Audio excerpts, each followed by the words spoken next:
Hello! We return. We return. People are dissolving. I don't... Honestly, I didn't know what to title the stream other than it's like, hey, you know, but people are dissolving. That's apparently a thing. Let's figure out what's going on. This game is something else. Truly. But I'm not even gonna waste any time. We're just gonna hop right into it. Because I want to get through this as quickly as possible. We are already in Act 2. I'm pretty sure there's only 3 acts. One, because that makes sense in relation to, like, a stage play, which basically all of Fontaine is. But also, I believe most, stories are in 3 acts. Also because I was looking at, art for the stream schedule. And I was looking at, you know, 4.0, 4.1, 4.2, 4.3. 4.3 was actually the... What was it? The theater arc? The movie-making arc, basically, which takes place after the main story. So I'm gonna presume we only have 3 acts. We're already in the middle of 2. So I just want to go. I've been here, apparently. I've been everywhere. But we're just gonna go. So to sum things up, Lenny is innocent. He did not murder anybody. He did not dissolve anybody. We found out dissolving people is a thing. We got Navia's tragic backstory. And Nouvellette cried. Yeah, that was the whole stream. Fun times. Let's go.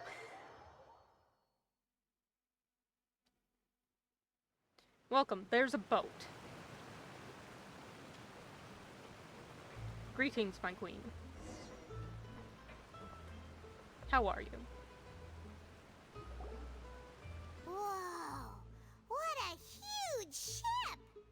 Why would a ship be anchored at a place like this? I just realized I'm not wearing my headphones.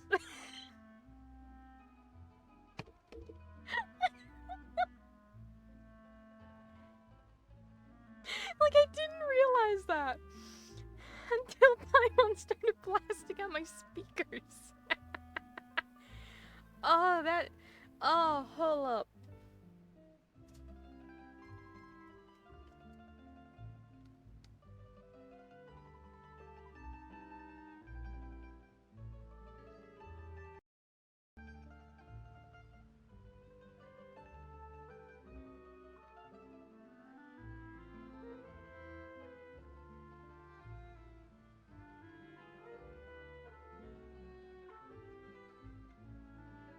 Oh, I didn't even realize I wasn't wearing my headphones. I usually don't wear them. I really only wear them when I'm, like, in meetings and, like, chatting with people on Discord or streaming. I don't wear them. Oh. Oh my god. I did not even realize I am a fool. There's no need to be so surprised. While it may look like a ship, it's actually Spina di Rosula's headquarters. My father was the one who asked for it to be built like this. Perhaps our taste in exterior design is the only thing we occasionally had in common. That actually makes a lot more sense now, given that Spina di Rosula's like emblem and icon is an anchor, and then Navia has like 2 little ship wheels on her hips. A gigantic and glamorous ship embodies discovery, opportunity, ambition, and conquest. It symbolizes Spina di Rosula's bright and limitless future. And Paimon thought you were bluffing when you said Spina di Rosula had a glorious past. Hey, Mr. Hana, how you doing? Hope you had a good Thanksgiving too. Yeah, we had a good one. Yeah, it was a mostly chill day. But lots of good food. Paimon was confused why a group with such a history would live in the sewers. But now that Paimon has seen this ship for herself, she's been convinced. Well, they live in both the sewers and just a general well. You know, for variety. We had too much. Everyone does. That's the point. Gorge yourself.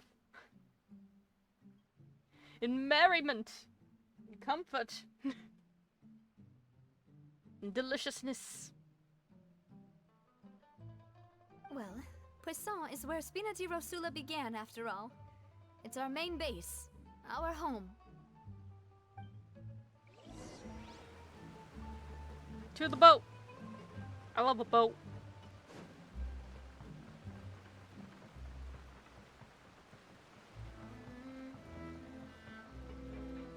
I do like me a good boat. Oh my god, a dog!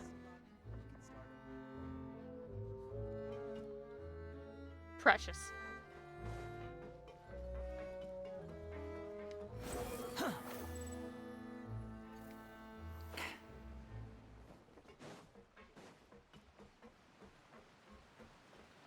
Quit following me. Quit following me. Oh god, this is a tall boat.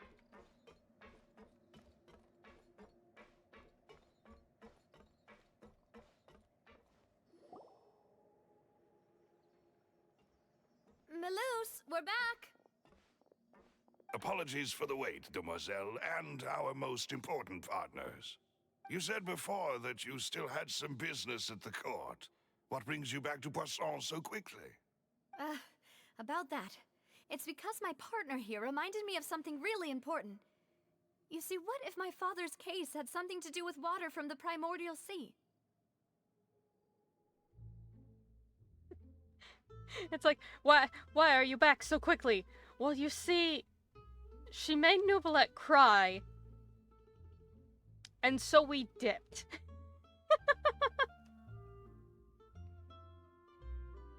Tensions were high.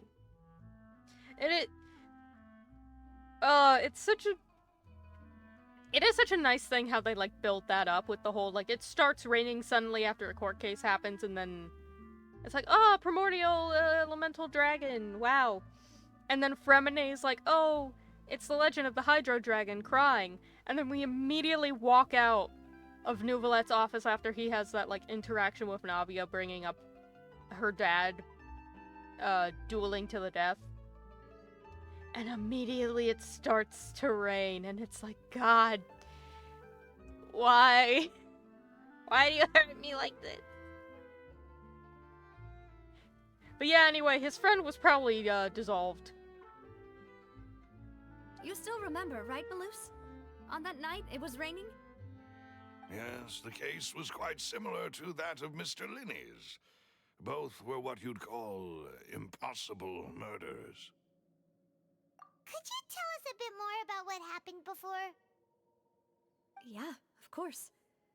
Many years ago, something called synth began to gain popularity in Poisson. Oh no, it was synth music. Should've known. The changing of genres, it was too much for them.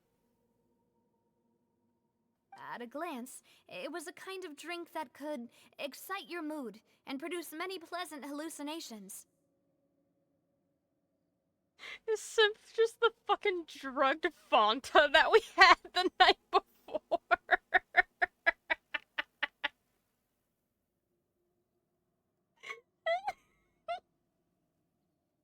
Oh no. Wait! Didn't that guard guy who turned into water also mention that the primordial water could be used to produce some kind of potion? It was the drugs, Paimon. It was the drugs. Yes, he did. Considering what we know now, it's almost certain that synth is created using water from the primordial sea. If you drink synth for an extended amount of time, you'll suffer many side effects, such as losing the ability to focus or control your emotions.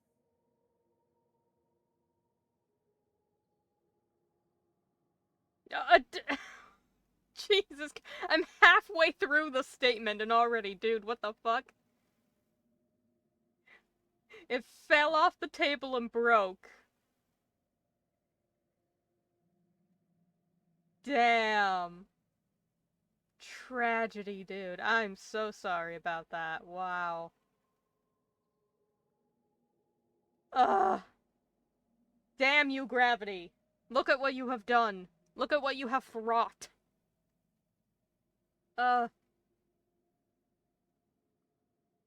Don't worry about playing the game, dude. Having to spending all that time and money trying to build a PC only to have to like start from the beginning again is a bit more of a concern, honestly. Damn. Life ain't gonna let nobody catch a break.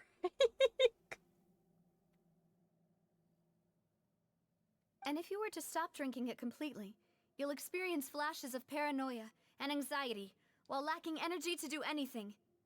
It's an extremely dangerous substance. It literally gives you withdrawals. It's literally a fucking drug. The dissolving water is literally also a drug. We were drugged. Oh my god. As he oversaw Poisson, my father was compelled to put a stop to synth abuse and called for a complete ban of it. Boss's uncompromising attitude incurred the synth vendor's wrath, but no matter how much they threatened or bribed him, he refused to yield. And so they dissolved his friend. As one does. Not only that, Boss became determined to find the mastermind behind the synth operation and put an end to the problem once and for all. Yes, but the enemy was very cunning. So he could never get anything out of the dealers, all of whom only sold the stuff and weren't privy to the rest of the operation. Recognizing that, my father decided to contact the dealers in secret and cultivate personal relationships with them. Finally, he was able to convince someone to become his informant.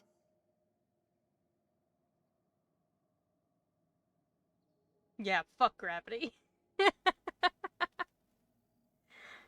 Oh, if there's anything I learned in high school, fuck Gravity.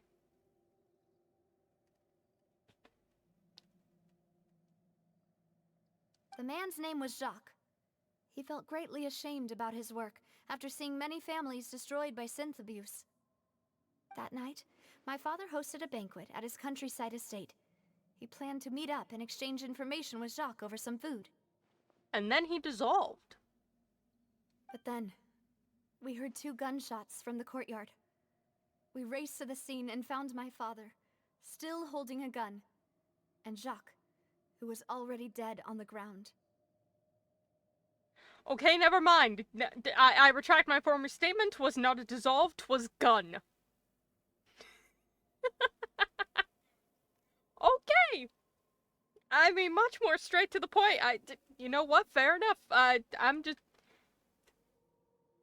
You know what? Screw it. Let's just add to the party.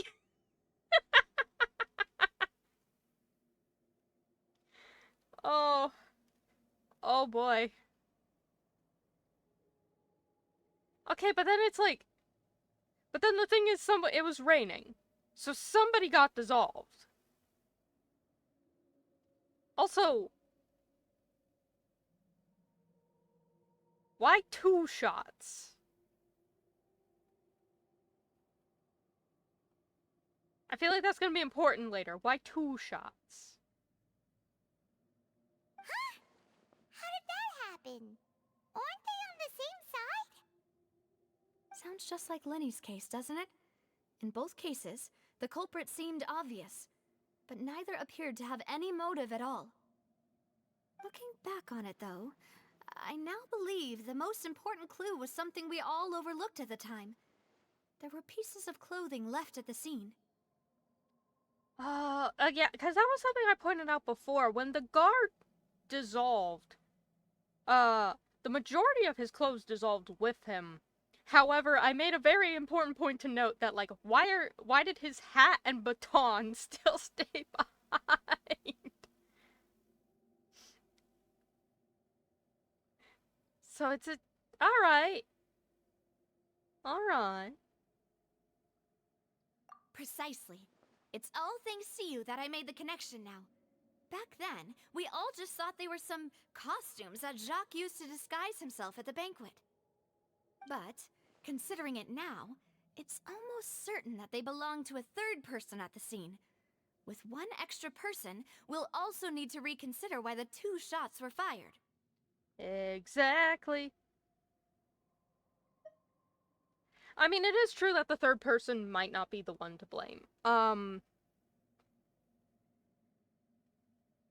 Because they could have gotten I can't speak.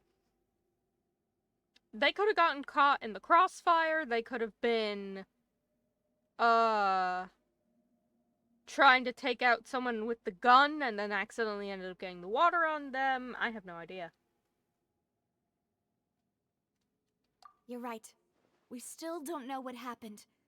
But my intuition tells me that we're on the right track to figuring it all out. I'm finally headed towards the truth. Jacques was an empathetic man who was infinitely remorseful for his past actions. It's unlikely that he turned on Boss with zero warning.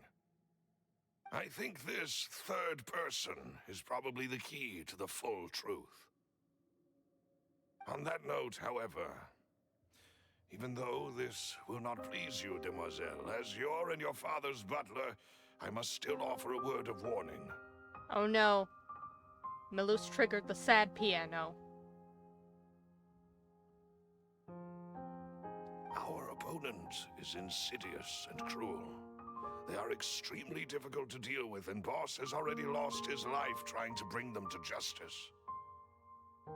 Even though Spina de Rosula has lost most of its former glory, Poisson has welcomed a new time of peace, and we have been allowed to live out our lives. There is no need to follow your father's path. It would be both wise and in line with Boss's wishes to step back and give up on the case.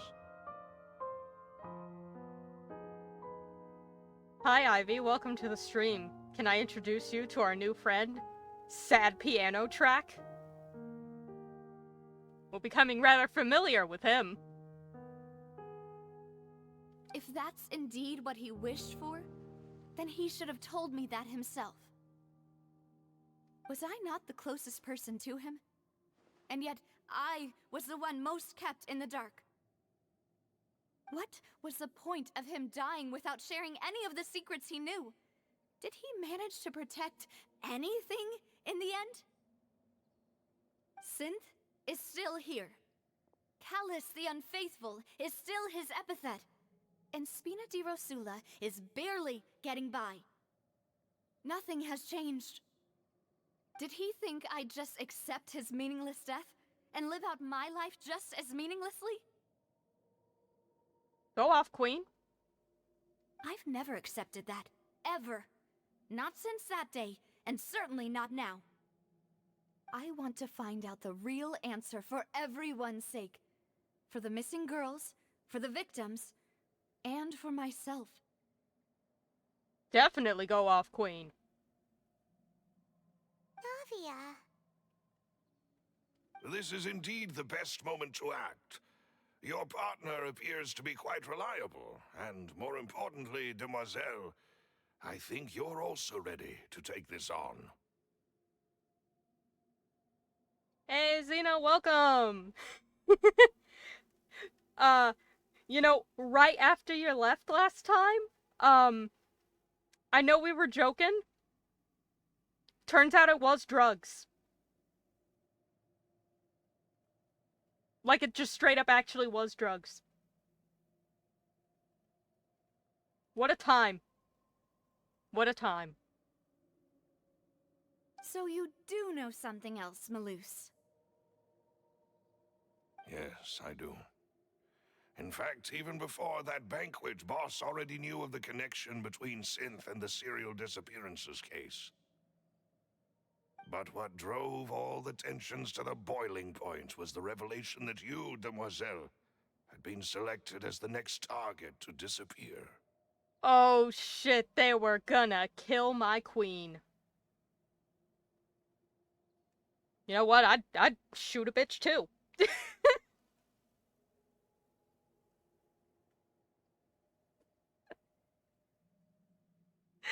Ah, you were right though. You did tell me.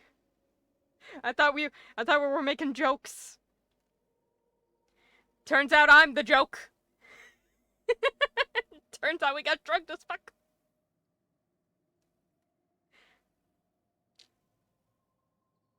What? Boss also didn't tell you that he had been diagnosed with a rare illness. The doctors told him that he had no more than 5 years left to live. Damn, he had 5 years left until retirement. But also, like, dude, what the fuck? You don't tell your daughter shit. And she's already pissed off enough of you at that. But especially not to tell her things like, hey, your mom died while giving birth to you, and hey, I'm, you know, severely ill and am probably not going to be around for like more than 5-ish years. And hey, maybe watch your back because there's an entire goddamn drug ring trying to come for your life. Dude.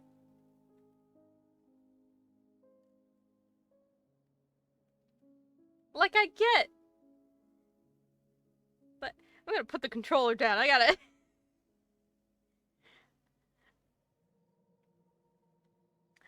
not being that talkative. I get keeping shit to yourself. But at the same time, buddy, yo, what the fuck?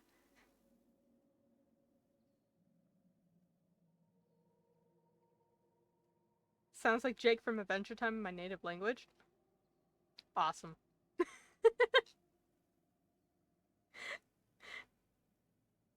Alice, what the fuck? Don't tell your daughter shit. And the serial disappearances case caused him great anxiety. 5 years was nowhere near enough time to resolve this long-standing conflict. But once he passed away, all the danger would pass on to you. Knowing all of this, he decided to use one final intimidation tactic before his death. He claimed to have already gotten his hands on some key incriminating evidence for the other side, and even told some members of Spina di Rosula about the details. But as long as you remained safe, he would not share the evidence with the public. If something were to happen to you, then he and all those he told would immediately expose all they knew about Synth and the disappeared victims. Right, so nobody would be able to get off scot-free. As we've seen, Boss's tactic has worked.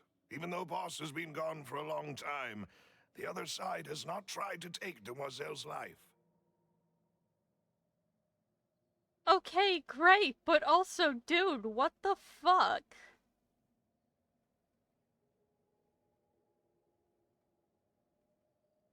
I'm doing good. For the most part. I'm a little bit sleep deprived, because I'm taking a new pill, and, for some reason my body has decided to wake me up at, way too goddamn early a clock to take it, so I'm on day 4 of that, so I'm a little eepy. And also, I was trying to find my goddamn card reader for conventions earlier today, and I could not find it.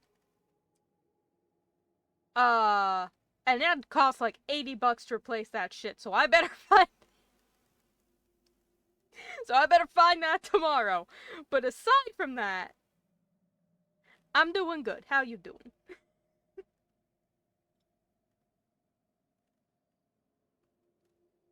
No, I don't believe it. He never appeared to look sick to me. Not all illnesses are seen on the outside. Take me, for example.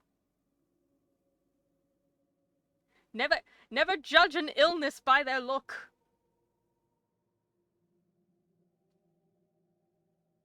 Yeah, tacky milk. Nah, it's just, I'm good, but I'm eepy, and I'm looking for an expensive device. Other than that, it's actually a pretty okay day.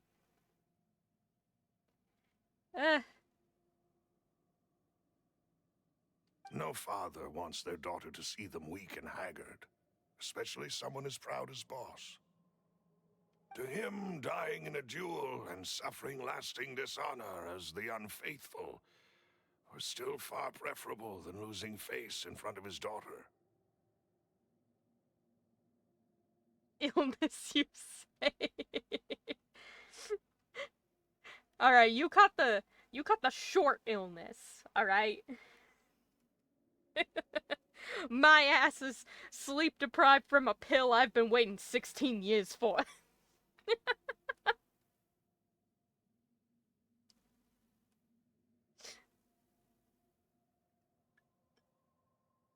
But yes, you are still banned due to illness. Alas, I shall not risk.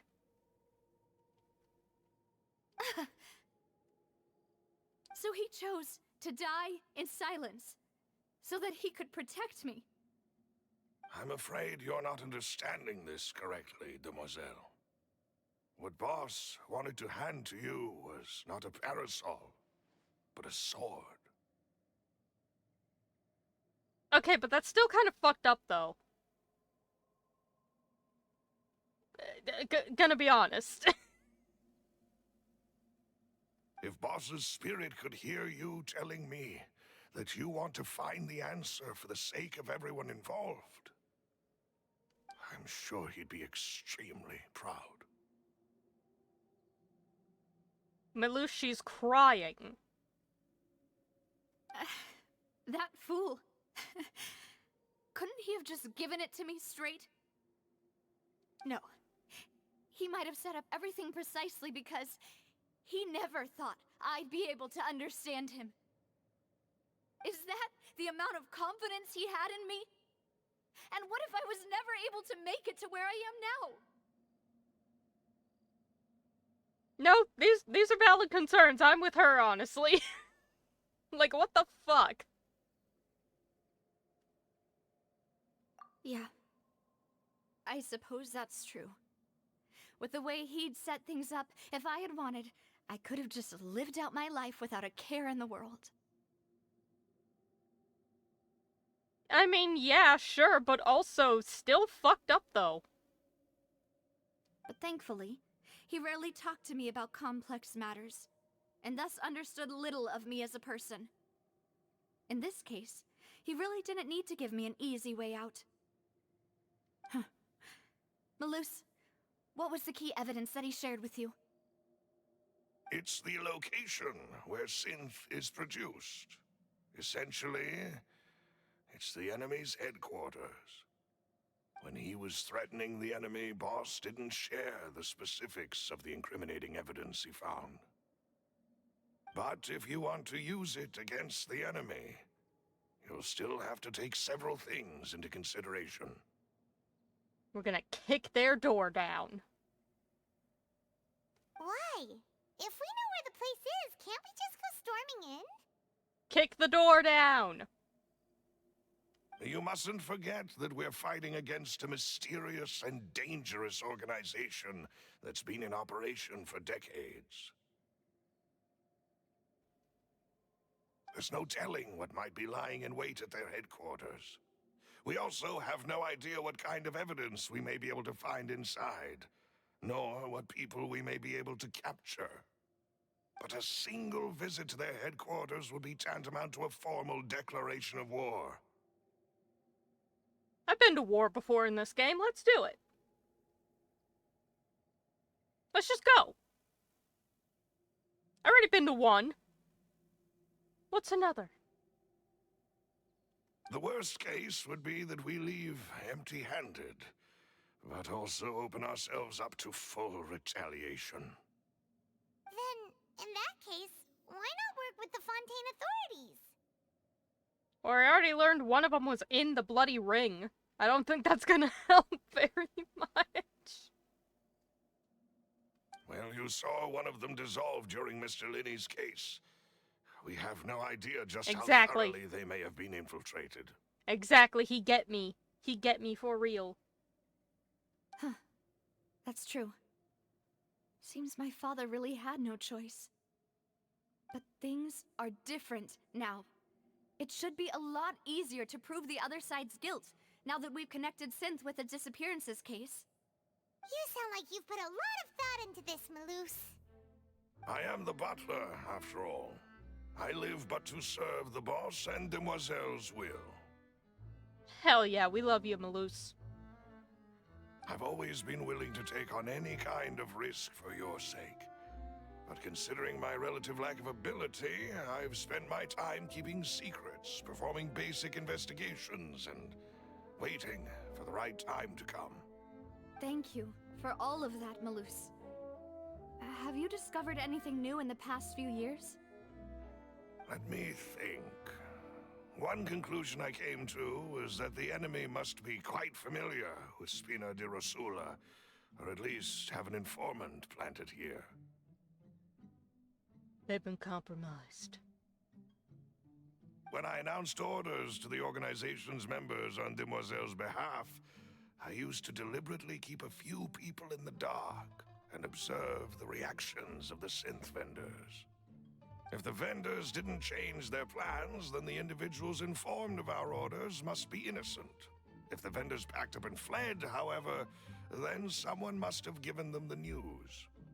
After several rounds of testing and investigative tracing, I've narrowed the suspect list down to 3 people.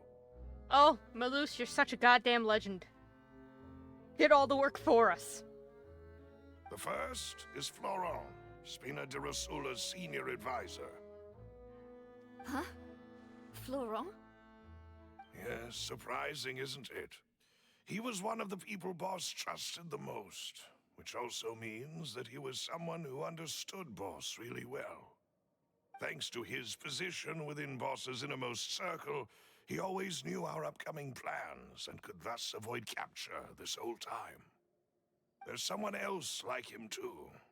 Marcel, the head of Confrérie of Cabrières. That's too many E's. That's too many E's for my brain. Uncle Marcel. It's a guild in Poisson. Boss helped it to grow to its current size and prominence. In the beginning, they were only reselling some daily goods, but now they're one of the richest guilds around, with a lot of business connections in the city. So, they're like a sister organization of Spina di Rosula? Yes, you can say that. When we were fighting against the synth dealers, they provided us with plenty of support. Okay, a thing to consider, because they are, like, retailers. So they could go around and sell it. It's a bit difficult to imagine someone using their own money to hunt down themselves. The final suspect is Thierry, the man responsible for coordinating information between Spina di Rosula and the guards.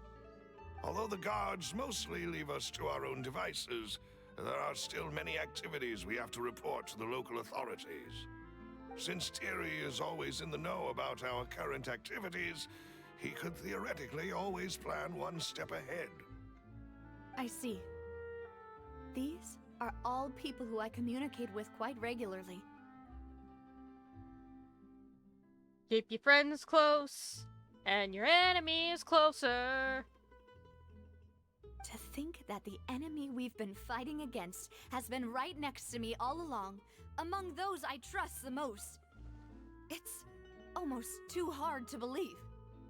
If you want to investigate them, please take every precaution to not alert the quarry.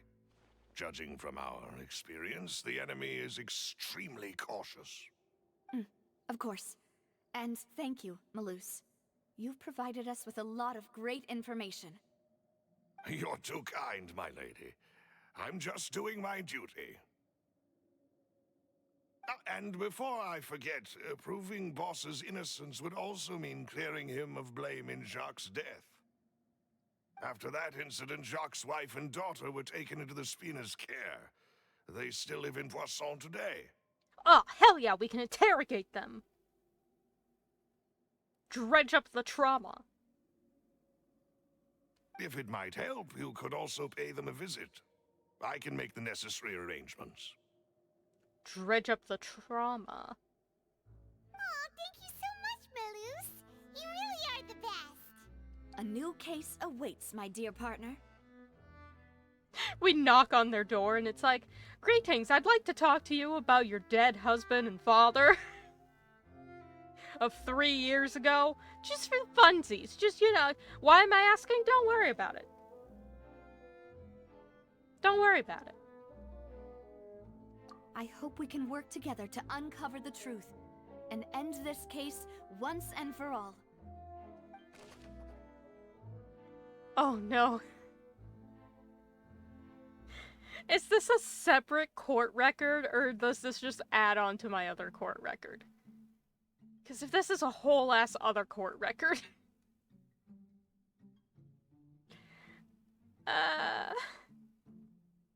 3 years ago on a rainy night, banquet goers heard 2 gunshots outside the house. When they reached the scene, Kalis had a gun in his hand and Jacques had been shot and slain. Based on the investigations done then, there was no Why can't I read?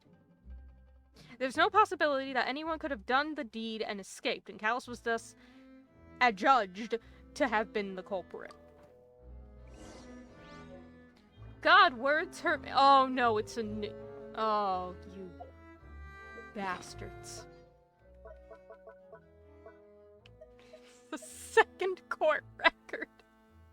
Who would have imagined that people could really turn into water?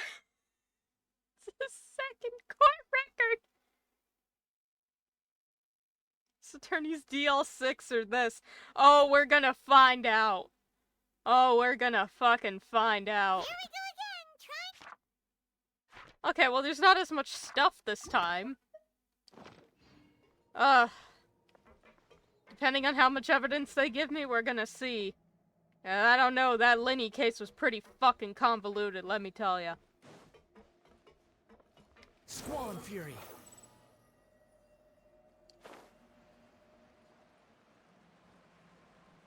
I would like to have a word with you. It is settled, then. Please excuse me, and enjoy your conversation at your leisure. Thank you for arranging everything for us, Malus. Excuse me, miss. Do you need anything from us? Why does that kid look so upset? Why does she look like mad? I mean, it might be because she thinks, that Navia's dad killed her dad, but... she just looks instantly full of disdain. Hey,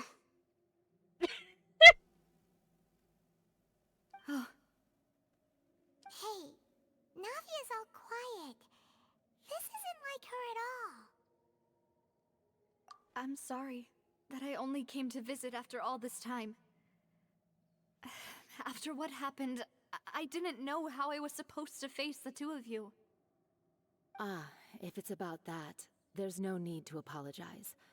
After my husband died, Spina di Rosula sent us a lot of mora and support. I understood your guilt and apology to be genuine. But aren't all of those things nothing compared to the loss of Jacques?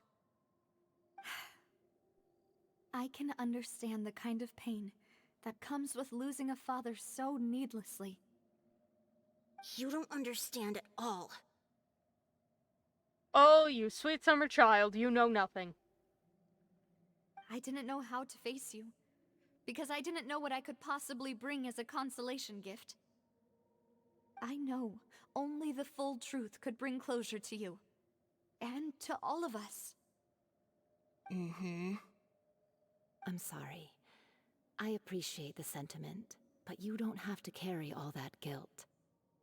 On the matter regarding my husband, my daughter and I have more or less found our answer already. Are you aware that people can be dissolved? Because I feel like that's really gonna change your answer. Like, do you know that people can just suddenly puddle on the floor? Right? Just gone.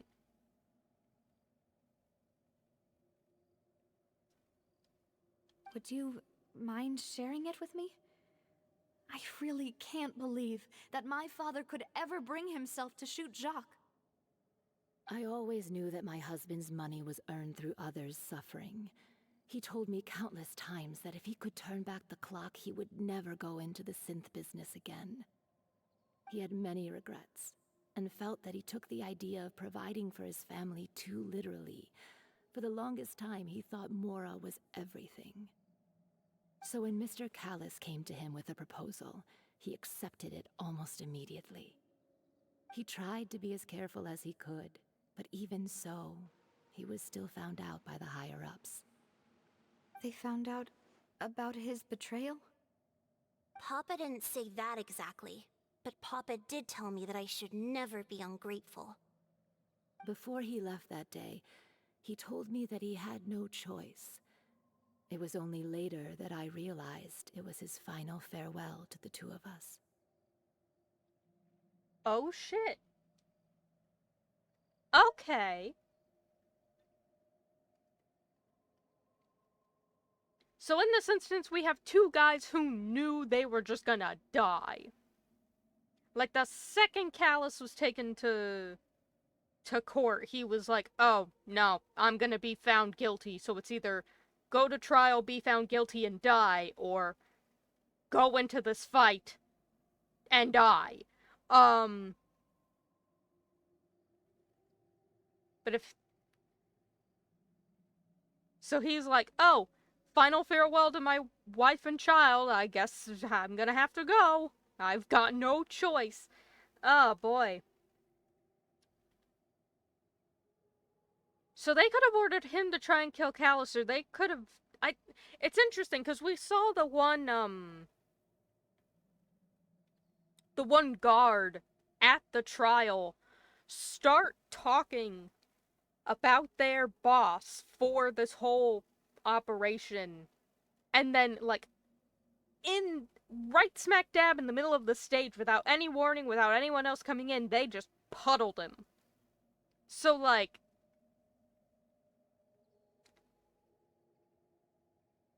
I wonder if it was a case where it was like, okay, you dissolve him, but then we might also dissolve you. I don't know, everyone's getting dissolved. It's... Welcome to Fontaine's favorite pastime. I don't know that for sure, but you could say that's the conclusion I eventually came to. Which is why I'm the one who should feel guilty. Callus had always taken great care of us, both when he was still alive and after he passed away. Even if he fired the shot that killed my husband, it was likely in self-defense. It is impossible for me to hate him for what he had done. But Mama, why is Papa still the bad guy if he did the right thing? Because he was selling drugs. Because your father was a drug dealer. Papa always wanted to be a good man, so why did he have to do a bad thing in the end? Drugs. And murder. Well, things aren't always as they seem. You still feel like your papa was a good man, right? Yeah, Papa was a really good man. The best in the whole world. then you should hold on to that. If a good man had to do a bad thing, then he must have had his reasons. Regardless of whether he left you a parasol or a sword, he must have done so to give you a better life. Oh, Thank you for everything you've told me. I will definitely find the truth. The current state of things is not something I'm willing to just sit back and accept. Oh, she took the statement and she turned it around. What a legend. Thank you. I'm very grateful to hear this from you. Even though your personality is quite different from your father's, your determination when you speak is really similar. You really think so? That's the first time anyone said that to me.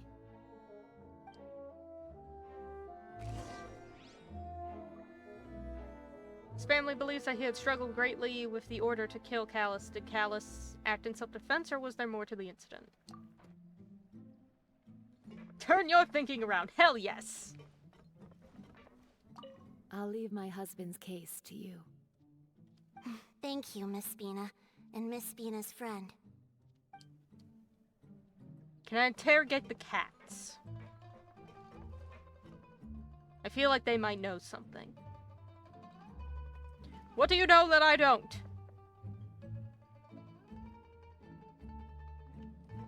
Are you okay, Navia? I'm fine. Don't worry. Let's investigate the 3 suspects next. Florent should be nearby, and we should be able to find Thierry and Uncle Marcel in the city. I'll get myself together on the way, so please don't worry.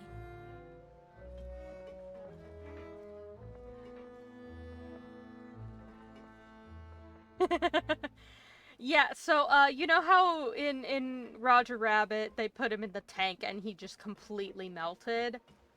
Yeah, basically that, just without the tank. Just basically that. Yeah. No, literally they will stand there, and then suddenly they are puddle. For fun. And tragedy. Talk to Florent. Where the fuck is Florent? You this bitch. Behold!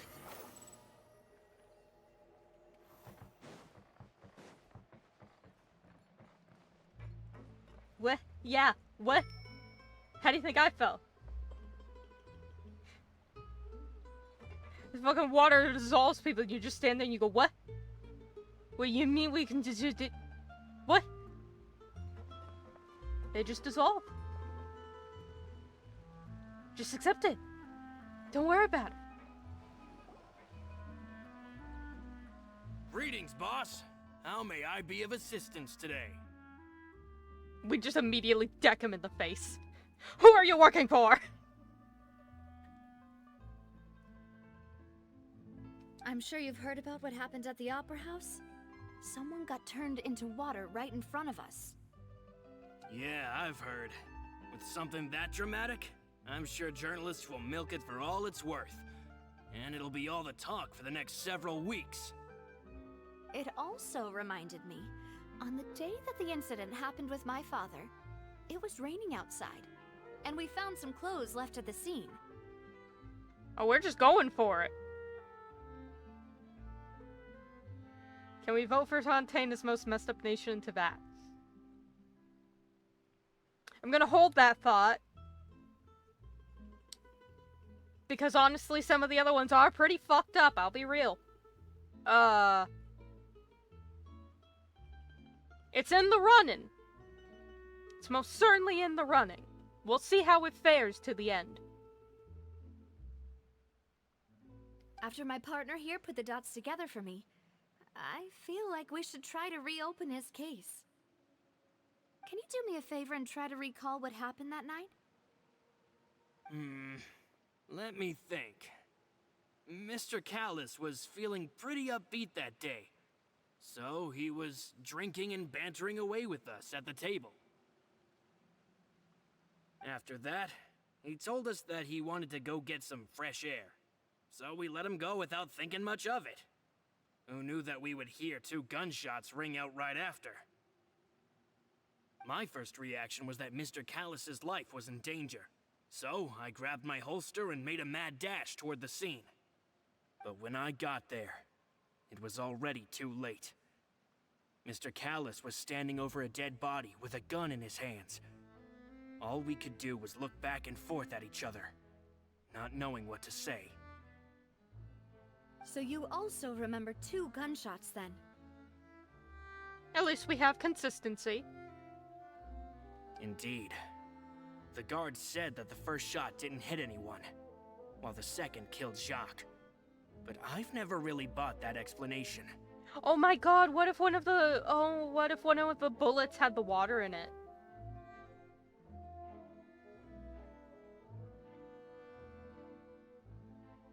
Theoretically,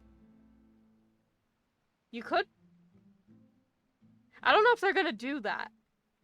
But I just thought, what if you tried putting the liquid in the bullets, right? And so you could shoot the guy, but like somebody else, and then they would just turn into water. Then you get the pain of being shot. And then the freedom of being dissolved. Oh, that would just be... Oh. Just absolute torture. Reason being, Mr. Callus had left his gun on the table. I even made sure to confirm that before running to the scene. But according to the guards, that doesn't mean he couldn't have had other guns on his person. Okay, but see, that's what I mean.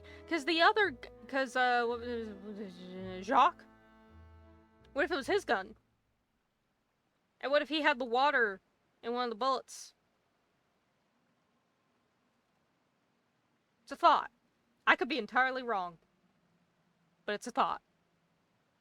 About the clothes left at the scene that you mentioned. Do you think there was a third person there who was turned into water? It's likely. At least from our perspective, my father had no reason to kill. So he would also have no reason to bring an extra gun with him. The gun he was holding probably belonged to Jacques. Ah! Or a third person on the scene. Bah! Oh, she's with me. Hell yeah. Yeah, that makes a lot of sense. So you're saying Mr. Callus ended up with the gun because he seized it from one of the other guys? But hold on. If that's what had happened, then why didn't he share the truth with any of us? Buddy, we've been asking why he didn't do shit for, like, the past...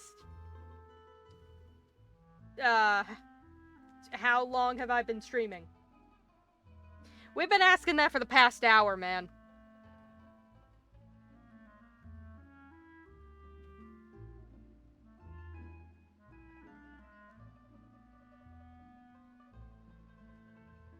He didn't even want to face the Oratrice machine, and chose instead to prove his honor in a duel.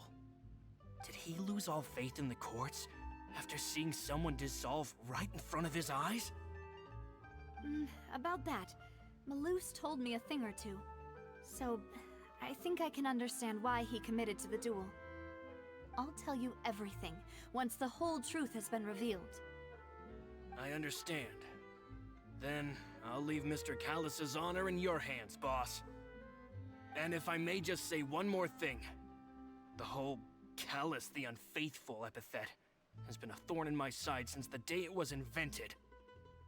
Many people have laughed at me for still calling him Mr. Callus, even after so many years have passed.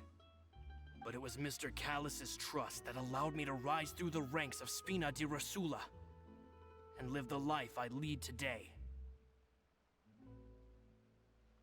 Alright, I think this guy might be in the clear.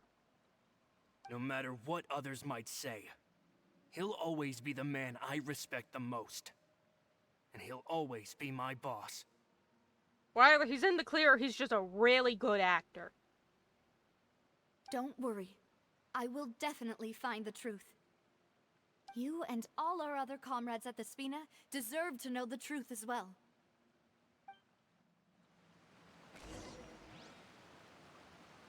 Laurent, the advisor to the Spina de Rosula, claimed that he was very grateful to Callus for his kindness. He was also present at the banquet on the day of There's the no need case to exchange and can provide pleasantries.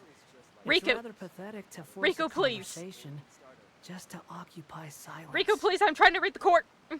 Trying to read the court case.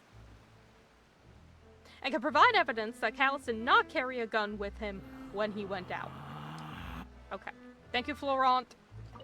My apologies, boss, for that last sentimental bit.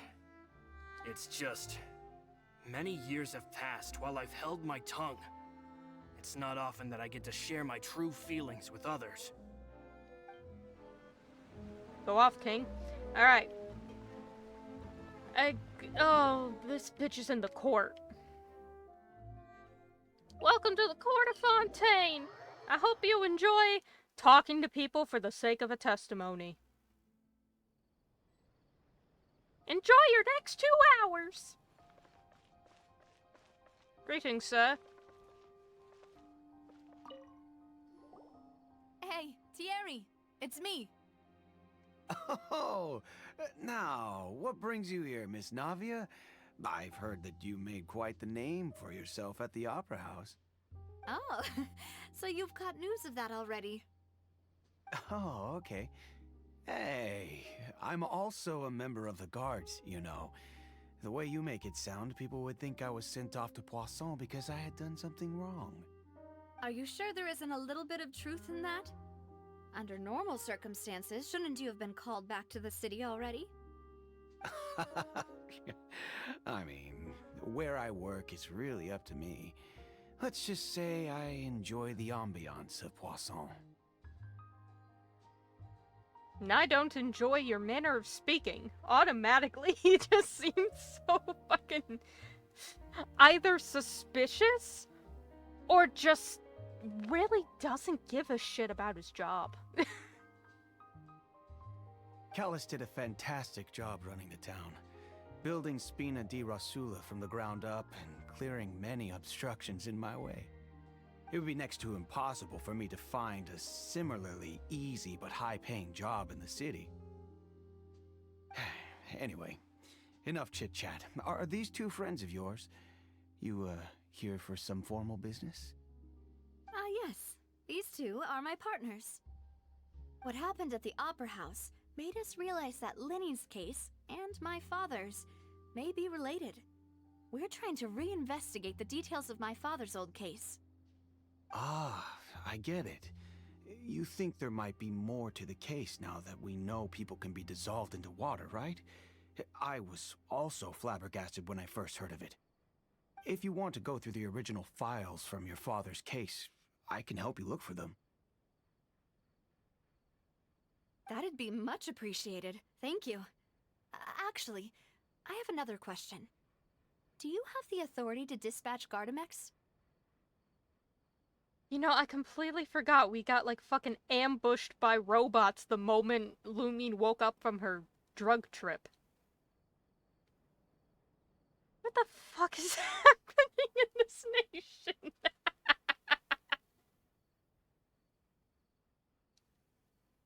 Of course. Without them, I couldn't possibly handle Poisson on my own. Why do you ask? We definitely can't use them to forcefully get more evidence for your father's case. Well, you see, just recently, we were attacked by a horde of unnumbered Gardamex in the city. So, if you hypothetically wanted to do something against me, all you would need to do is get rid of the mecha serial numbers and send them after me. Hypothetically speaking, of course.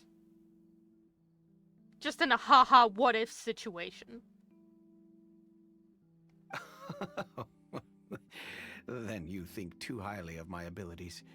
Dispatching mecha is very different from controlling them. If I had to make an analogy, when you order a dish, the chef will make it for you.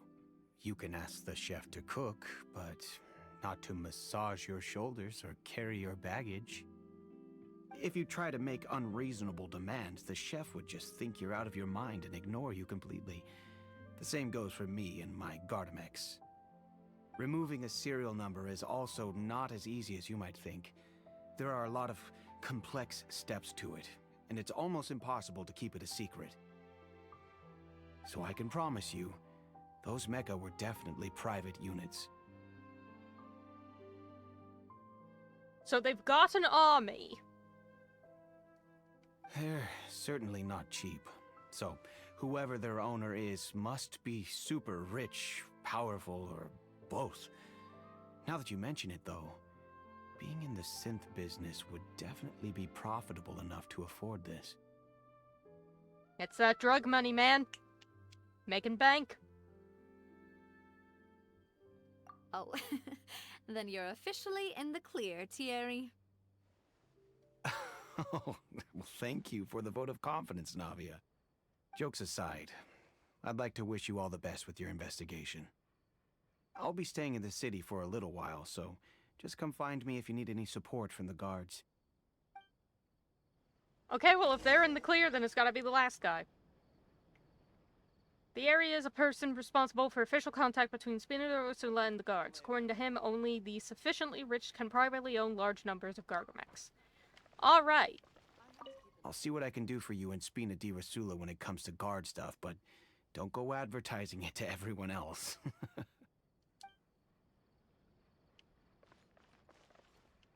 Marcel. Oh my god, look at the dog. He's got a little outfit and everything. Oh, look at him go.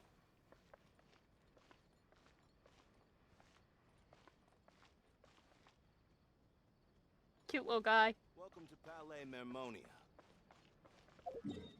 Alright. He's, wherever the fuck that is. Oh god, I'm gonna have to navigate a city. Squall and Fury.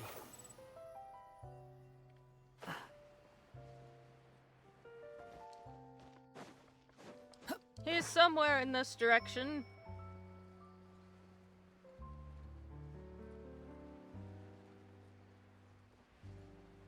He's about, somewhere there-ish.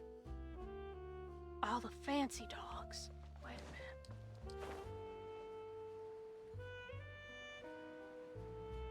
Okay, he's down there. Before we go down there, look at these fancy dogs. They really said the dogs in Fontaine are gonna be the most fashionable little pooches you ever done seen in your life. Look at that style. Look at that drip.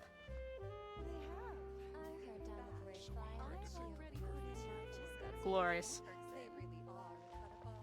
Alright, I need to take a quick break. So, Riku will stand here with the dogs. And I shall return. In like a minute and a half.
Okay.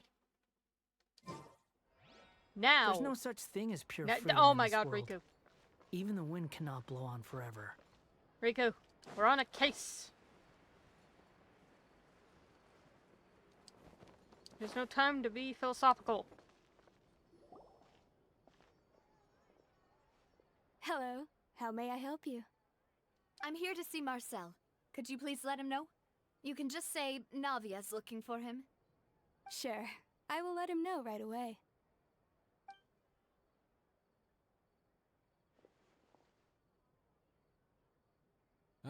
Navia, hello. Sorry to keep you waiting. I'm not as young as I used to be, so my legs are giving out a bit. Huh, you and me both. Oh, it's all right, Uncle Marcel. There's no need to stress.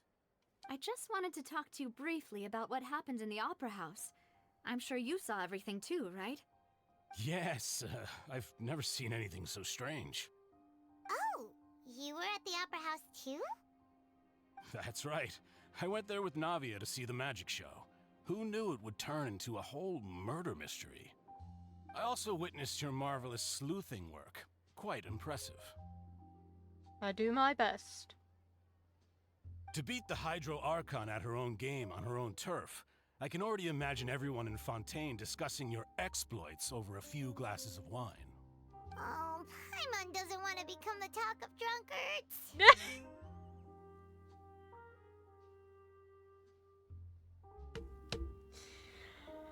Oh, Paimon, it's already too late. We've been the talk of drunkards since the start of the game. You haven't been to Mondstadt?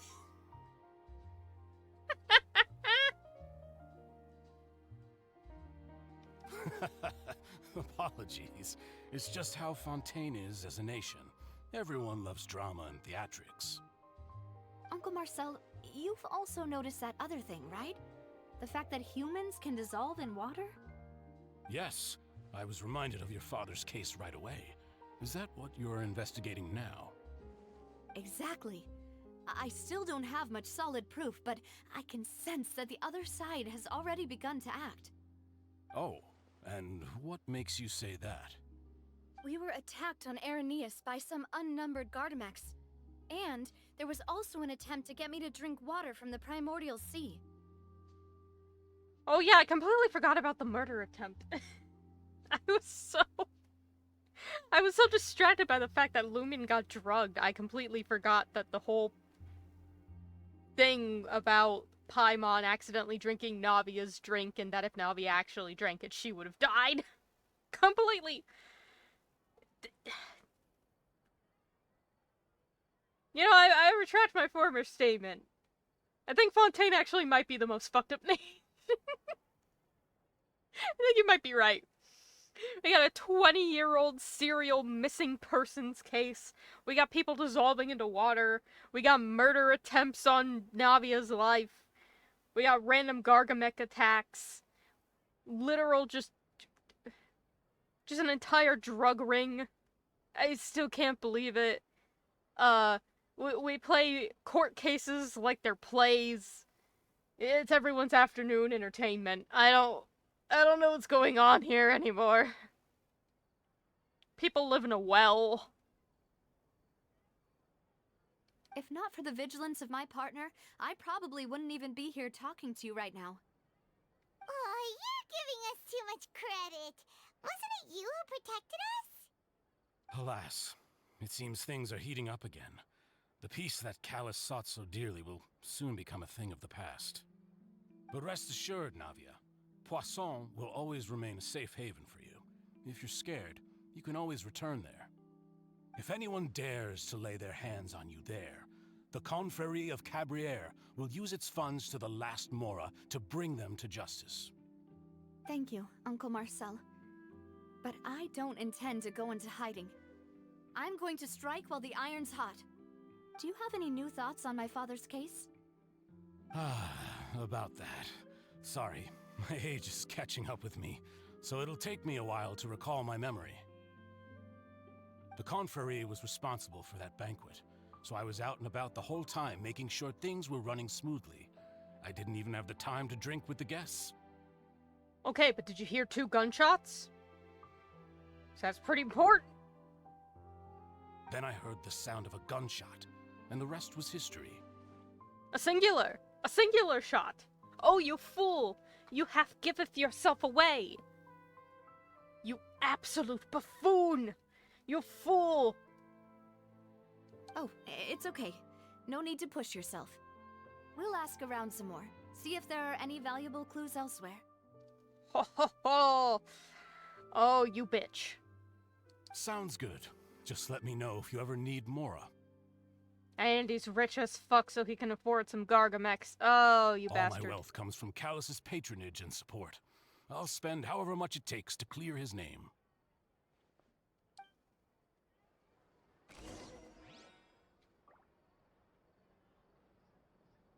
The organizer of the banquet years prior, the Confriere and the Spina de Rosula have always maintained a close working relationship. Though his recollection of the events in the case is quite foggy, he is willing to defend Navia. Is he? Is he truly? Or is he legitimately just an old guy with bad memory? I don't know. Ah, alas. Why do these kinds of things happen to the kindest people? You referring to her or you? Anyway, let us go discuss this. 10 feet to the right.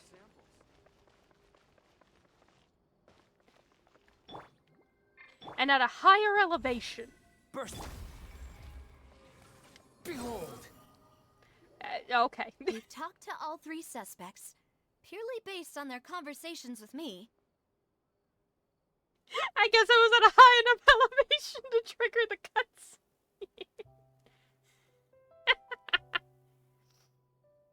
Oh. Absolutely. Tired of your disingenuous assertions. None of them sounded particularly suspicious. 1 gunshot. 2 gunshot, 1 gunshot. I suppose that's to be expected, though. If a single conversation's all that's needed to find them out, then my father wouldn't have needed to investigate the case for so many years. Anyway, even though we didn't make a breakthrough, let's still compile what we were able to find. But where should we start? Ah, you're right! Flora mentioned that Callus probably only ended up with the gun because of circumstance. That makes sense. According to Jacques' family members, he already told them that he had been discovered, and that he had no choice before he left home that day. His fate was sealed. However, it was in relation to the dad, and then also possibly a third person. Ah, ick, spam, ill, kill it, shoot it down, chat, shoot it down. Shoot it down. Begone, spam, ick. Abscond with ye.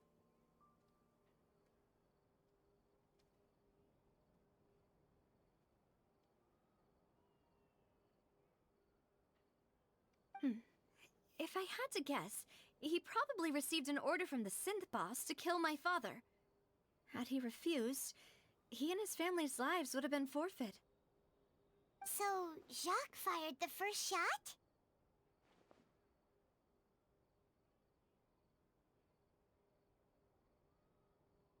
It wouldn't have fired a shot at all. Yeah, because like I said, it probably would have been water. Oh? And why is that?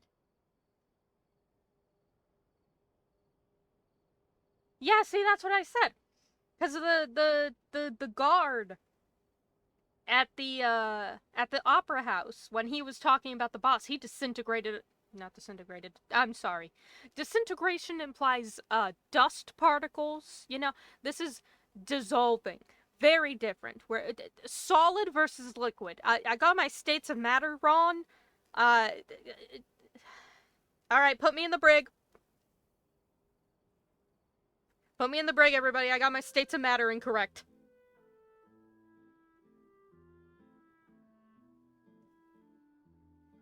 But, like, that guard dissolved on the stage just talking about the boss. So they clearly have some kind of safety, air quotes, safety mechanism, where it's like,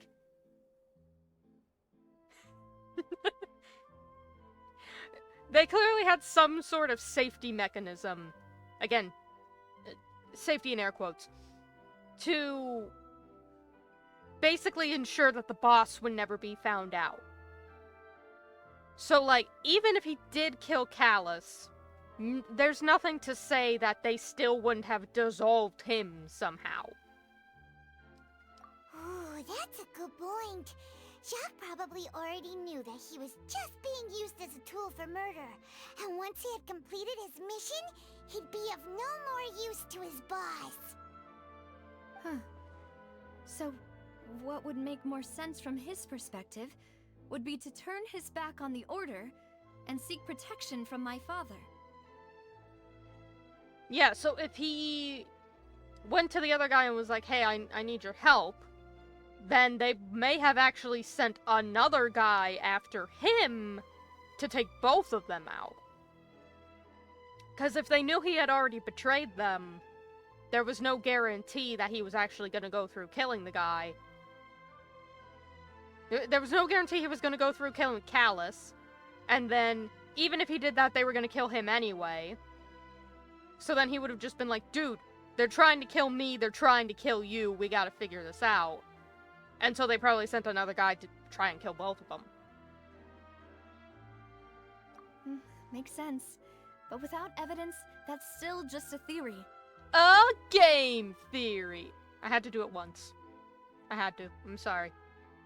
You can all leave now. I'm sorry. Besides Jacques, the attack from the Gardamex has been bothering me quite a bit as well. It's obvious that our enemy has become more antsy after the secret of the primordial seawater was revealed. Do you think he knew, even then, that we'd follow this lead to the end? Given everything that's happened since, it's quite possible. But who among the three suspects would have the ability to control privately owned Gardamex? Maybe the rich guy. Maybe the guy who keeps talking about how goddamn rich he is. Uncle Marcel? My father did really trust him. And they worked together on a large number of projects. Maybe that's how he got to know Jacques. And with funds from the Confrérie, he could also afford a large number of Gardamex. It's still really hard for me to imagine, though. After all, Uncle Marcel has been around since I was just a child. Also, wouldn't this mean he has been spending a whole lot of Mora and energy to fight his own synth business?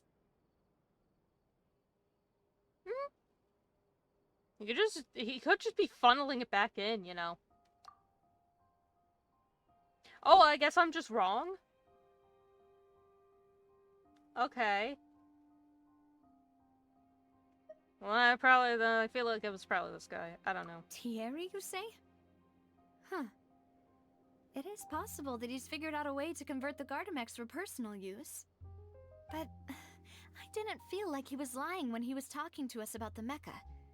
I also don't think he'd be able to keep that kind of tampering under wraps. Yeah, had he actually tampered with the mecha, we'd be able to prove it with a simple check of the guard's inventory. If the mecha were taken from the guards, it should be pretty easy to find out when and how that happened. Are we just gonna go through every one and they're just gonna be like, I don't know. Florent? It is true that he was closest to my father, and thus had the best chance of learning about his dealings with Jacques. But as Spina di Rosula's advisor, his work mostly deals with personnel and security, so he shouldn't have much means when it comes to finances. It's just the same thing for all of them. So you're saying he's too broke to afford a mecha army? Exactly. He can't. And even if he could, I don't think he would be able to dispatch a whole group so quickly. Who could it be? Oh, do I gotta cog it all together? I gotta cog it all together. I'm missing something. Oh, no. Tragedy. We'll get it later. Okay.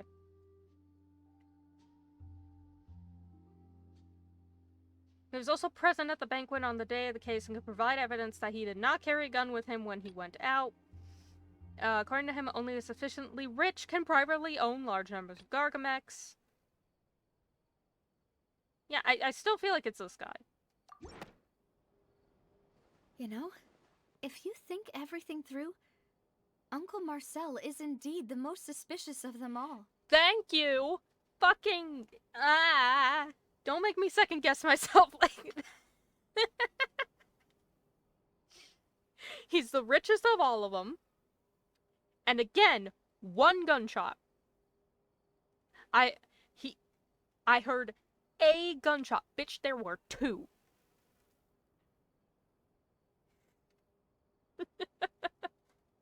This is the equivalent of this is the equivalent of the fucking DL6. The guy this is a right. The man in the photo is right-handed, but Edgeworth is left-handed, or the reverse, whichever one it was. I'm dyslexic. I can't tell left from right. But you get my point.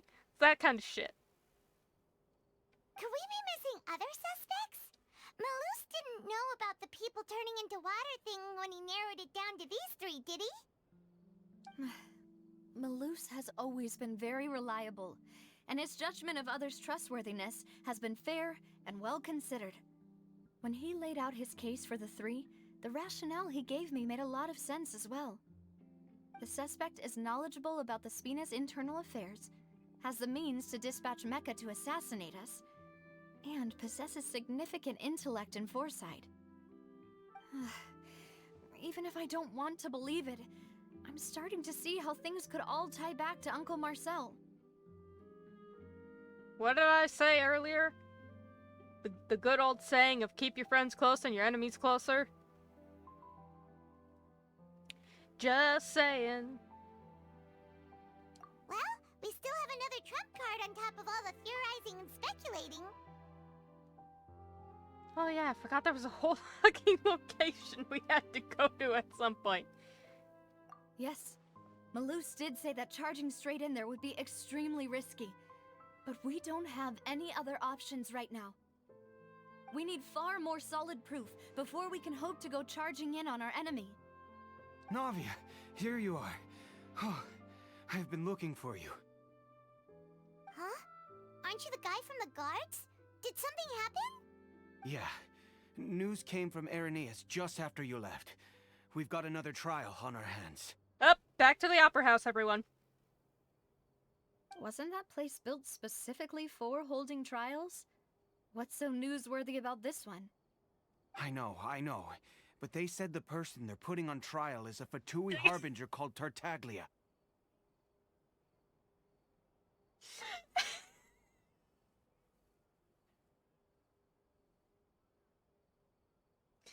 This motherfucker. Oh, this bitch. Here we go. Here we fucking go, you dumbass. What? Is that someone you know? Ugh. Yeah, we know him. Maybe even a little too well. What'd the bitch do this time?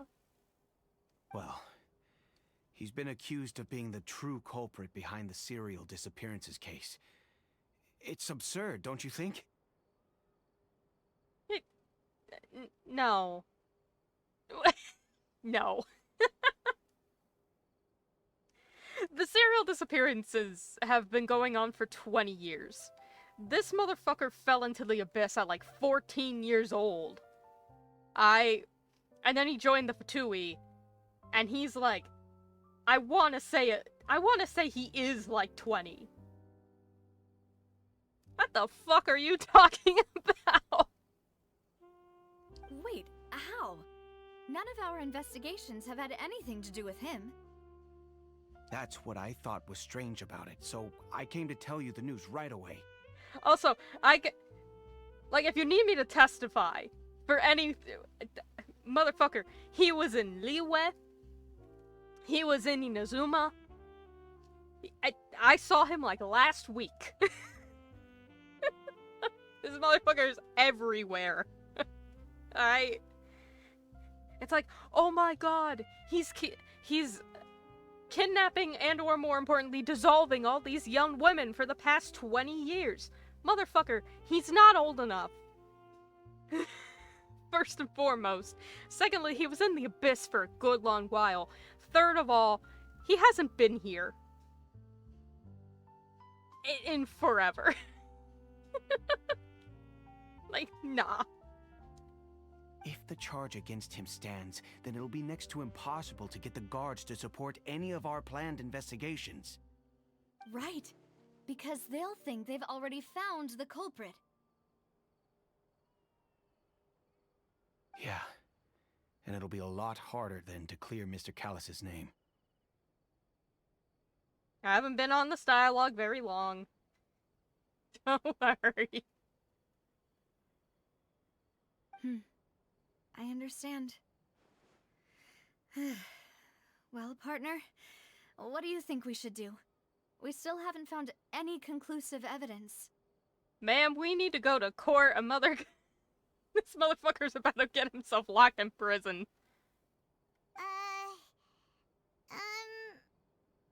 Huh? Split up? What do you mean?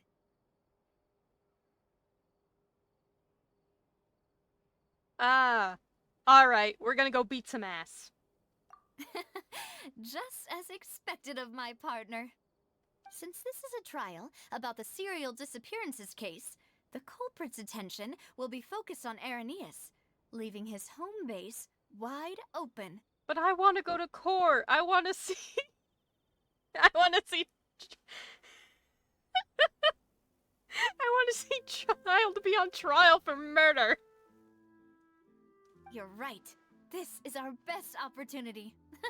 All right then, let's do this. I'll stall them at the Opera House and charge Marcel as the true culprit.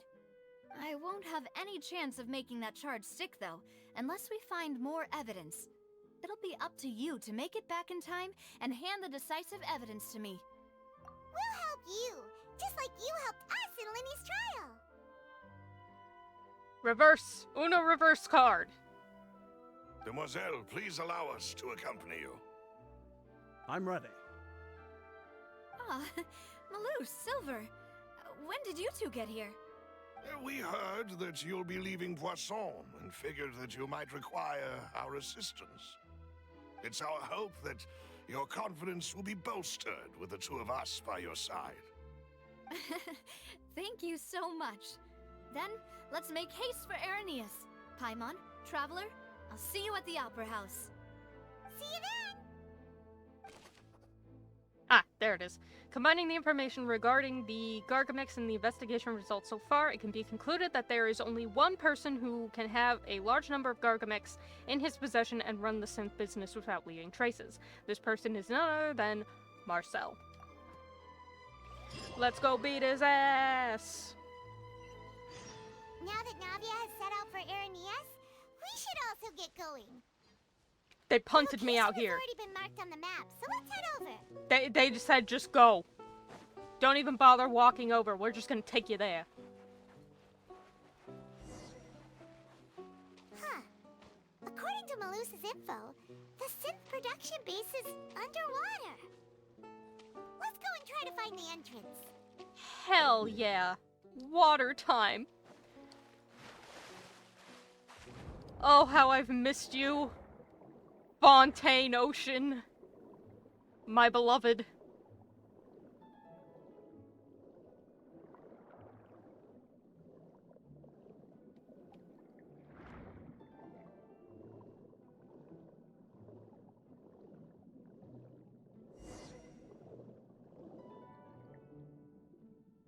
Finally found it. Huh. So this is the entrance that leads to the synth production base. It sure doesn't seem out of the ordinary at all. What does seem out of the ordinary is you having an echo underwater, Paimon. What the fuck is that about? Ah, you're right. An important place like this is bound to have a ton of protective measures and mechanisms. Navia's probably arguing up a storm right now to stall for us. Also, I like how she was like, oh shit, that's gonna take so long, it took so long for us to find this. I swam straight for it, buddy. Wait, what are you talking about? Throwing the team building out the window. How dare you? This is a good team.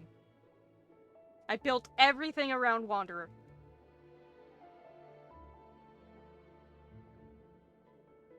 I tried getting up to the throne. I couldn't quite get up there. Maybe if I tried again. We did go up to Nouvelette's seat though, and I just kind of looked over at it and I was like, bitch, she can't see shit up there.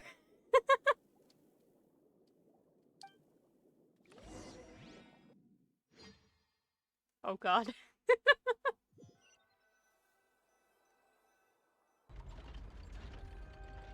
It would appear that I must repeat my question again, Mr. Tartaglia. Do you accept the charge that you are the true culprit behind the serial disappearances case? Is this motherfucker representing himself in court? Does he have a lawyer? I don't see a lawyer. Oh, this bitch. To be perfectly honest, I don't understand your country's complicated court system, or the reason why I'm being charged with something I've never even heard of. However, I did hear that people who have been charged can choose to participate in a duel to clear their name. Is that right? Oh, of course he's gonna go with the fucking duel. Oh, this bit. Wait. Child, you don't have your vision. Oh no. In which case, as long as I accept the charge, I can have an all-out fight with that champion duelist Clorend, right?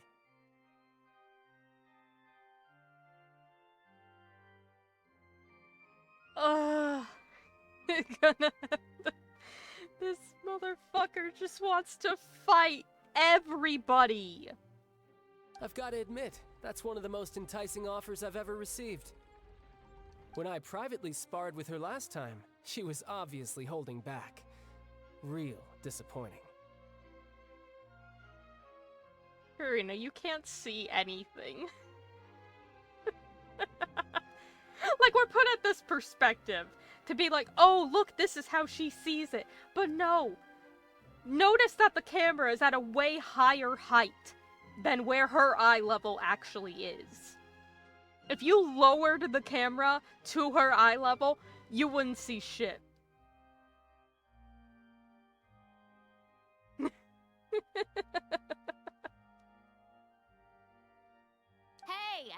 Don't you understand?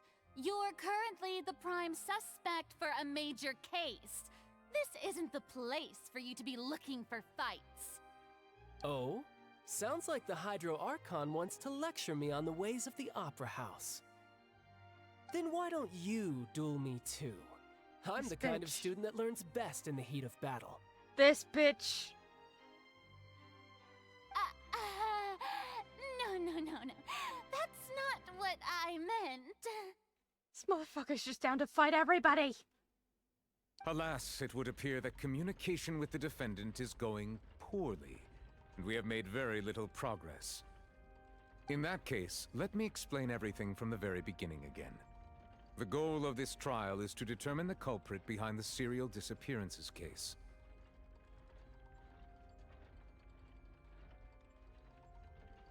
Yeah, it is further back, but also notice how she's standing. So, like, if she's sitting back in the chair, she's even further back. That case had nothing to do with him. You've got the wrong man. Hell yeah, tell him, Queen. Huh? What's going on? Ah, our good old friends. Low poly infinitely clapping NPCs. How I have missed them dearly. Why is she interjecting again?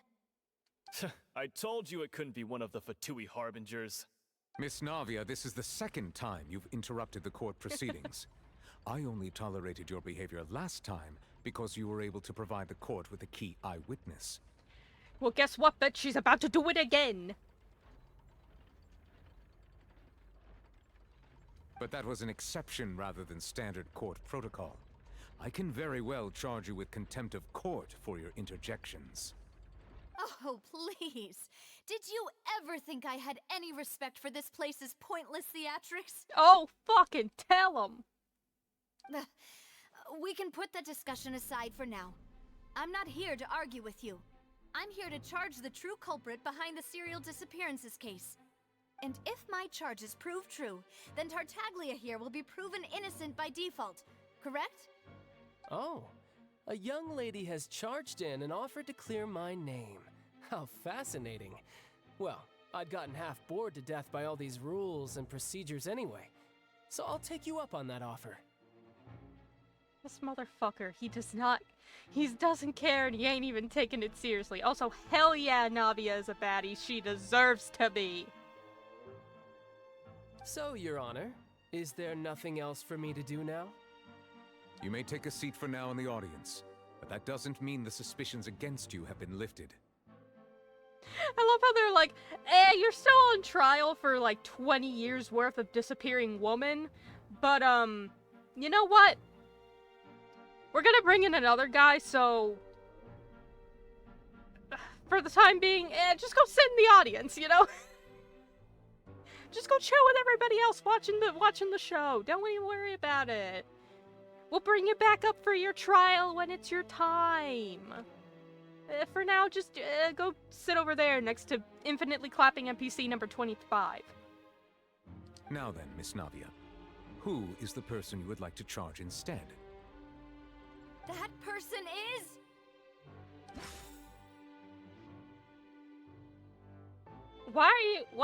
We already discussed this. We already discussed this.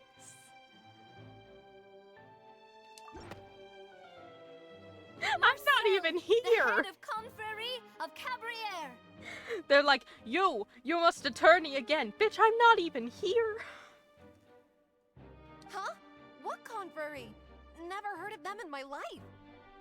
I've heard of them, but weren't they Spina di Rosula's sister organization? Oh, is this going to be a friends to enemies type situation? This bitch thinks it's a fan fiction. Please let me remind you, Miss Navia, that charging someone is an incredibly serious matter.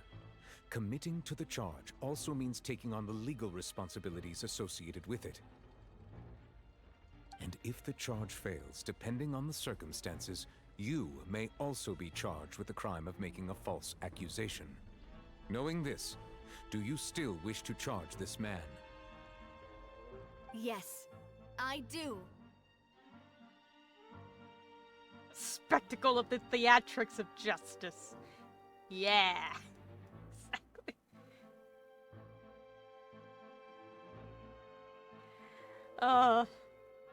What a time this nation.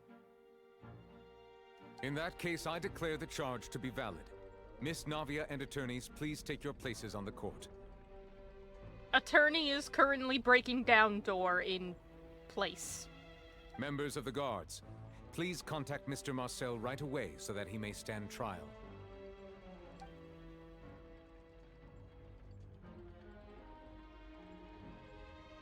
Mr. Marcel, you will not require an attorney. Is that correct? Why is everyone just self-representing themselves? Why does no one want an attorney? Also, am I gonna go through the entire trial here on the court side? Up until the point where, like, we break in and then I have to, like, go back and see what happened on the other end? Like, I thought we were just gonna come back here to the point where it's like, Marcel, you're being convicted. And then it's like, okay, let's hop back. Apologies. It all just happened so quickly. I still haven't figured out what's going on. Okay, step one, get an attorney. Like, that's not even a thought. Step one. I think an attorney won't be necessary. This is probably just a misunderstanding between me and Navia. Very well. In that case, since both sides have now arrived, Miss Navia, please present your charges. I would like to take everyone back to 3 years ago, to the case of Callus the Unfaithful. Only through elucidating what really happened in that case can we connect all the dots for the serial disappearances case. Navia, do you really think that I was the one who killed your father? There's a possibility, sir. Come on, why would I do that? Callus was my benefactor, and remember, both you and I only ran to the scene when we heard the sound of a gun. Two gun, Marcel. Two shot. If that's enough to make me a suspect, wouldn't that make everyone at that banquet a suspect as well? I think there's no point in getting into the specifics right now. The audience doesn't even have the big picture yet. Even I'm struggling to remember some details of that case. Exactly correct, Your Honor.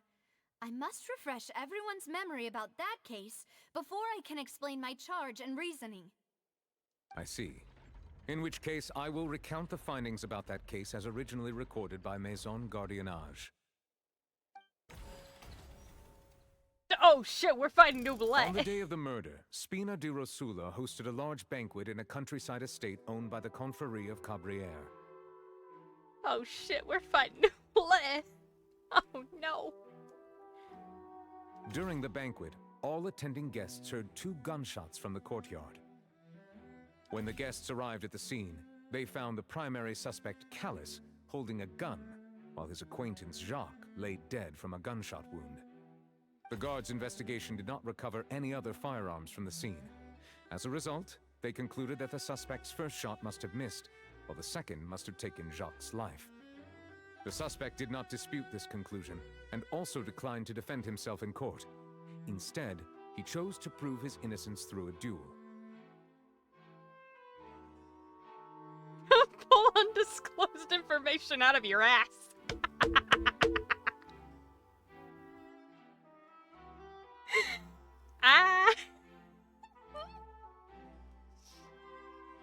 Also, damn, cool eye patch, man.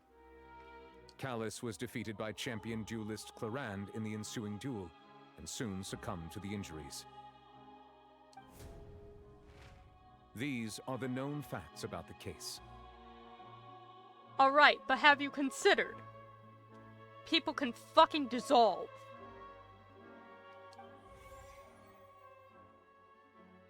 The one with the motive to kill was Jacques, not my father.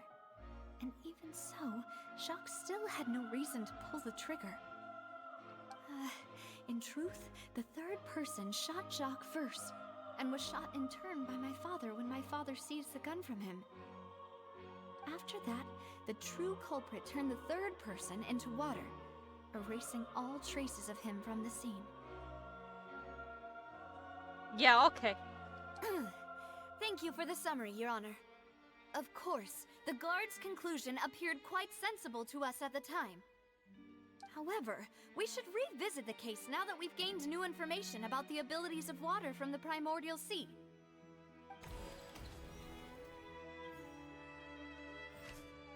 A bitch got dissolved. Okay. 2 gunshots. Who had the most kill? Okay.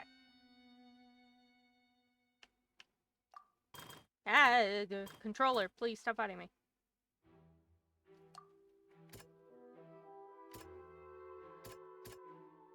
Okay.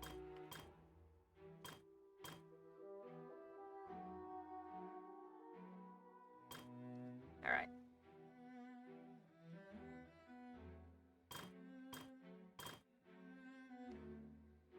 First shot must have missed while the second one must have taken. Yeah, okay. So, during, all attending guests heard 2 gunshots from the courtyard. According to the investigations, Callus, who had a motive to kill, she did not, murdered Jacques for his betrayal.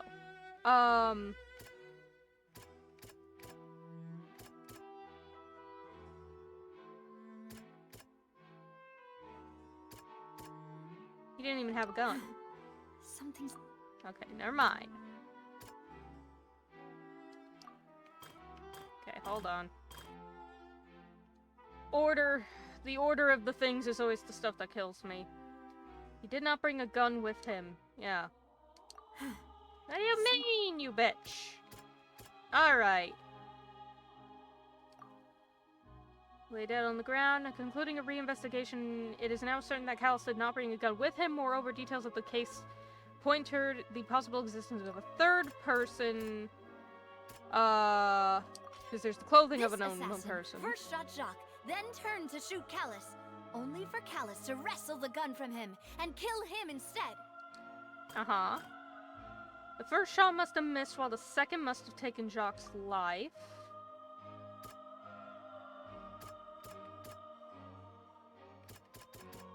Trying to...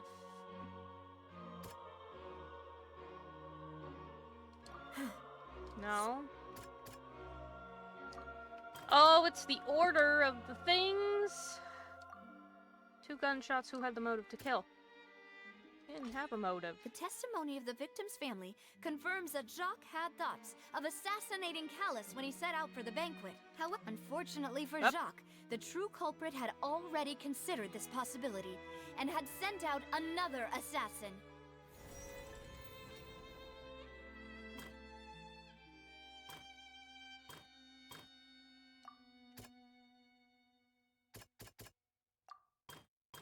Okay. Did not recover any of the firearms from the scene. Did they conclude that the subject was missed? This deduction is based on the circumstances that there's no third person on the scene, but it turns out that there is a method that can cover up the tracks, which would be the water. A pile of clothing was found at the scene. The guards once believed they were used by Jacques as a costume to disguise himself. But now, it is clear that the clothes were proof that there was a third person at the scene, and that they were turned into water after committing the murder. Since it was raining that day, the culprit was confident that they could use the rain to wash away all traces of their dissolved accomplice. Realizing this, the true culprit caused the hired assassin to dissolve into water, leading everyone to believe Callus was responsible for Jacques' murder. This is the true version of events. Why is it that in every single one of these trials, when we do this whole scene, there is one depiction of a person getting decked in the face? Without fail.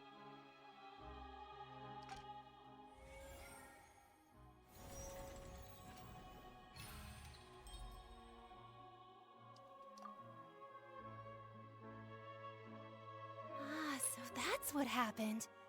Wait, you're telling me something as dangerous as water from the primordial sea has been used for all these years?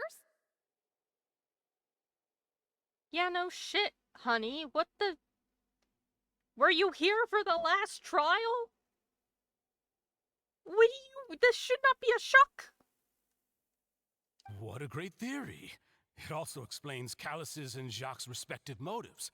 I guess they didn't shoot each other after all. Mr. Marcel, you are the one being charged with the crime. You should provide a rebuttal if you wish to prove your innocence. Your rebuttal better include 2 gunshots. Ah, but I think I agree with everything Navia just said. In fact, there was nothing in her speech that directly implicated me. Then, may I ask some questions? In my opinion, we primarily need to determine 2 things. 1, do you have the evidence to back up your claims? I'm afraid not. At least not at this very moment. Boo! If you don't have any evidence, you should just go home! I may not have the evidence with me, but I know where I could go to collect it. If we look up the deserted clothes against a record of people who went missing around the same time, we should be able to find a match. Damn, she right though. Considering the serial disappearances case, the guards probably kept careful records of all missing persons from around that time, regardless of age or gender. That makes sense to me. Monsieur Neuvillette, I would consider this to be a reasonable investigative direction. Why do I feel like Farina's acting a little differently today? Maybe she's scared of embarrassing herself again?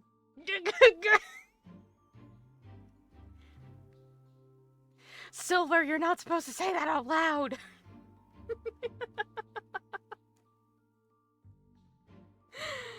Oh, she's trying to keep her pride.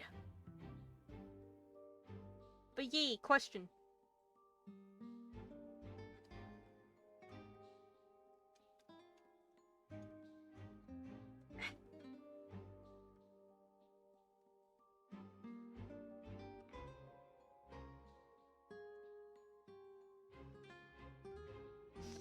I love the directness of Silver. It's very funny to me.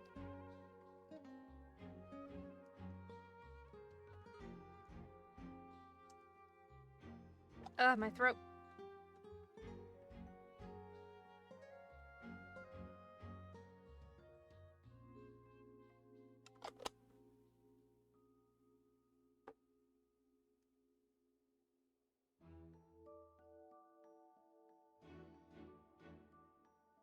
Windows HDR or HDR in general, the colors look weird and the subtitles flicker sometimes.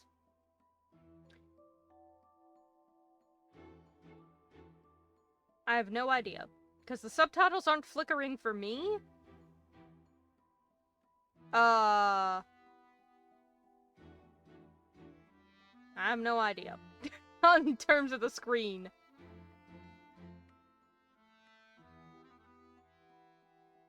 But at least on my end, the subtitles aren't flickering, so I don't know, maybe that's a stream thing.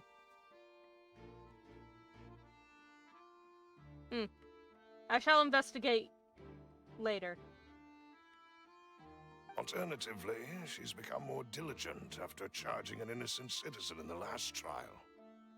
My second question has to do with the ensuing duel.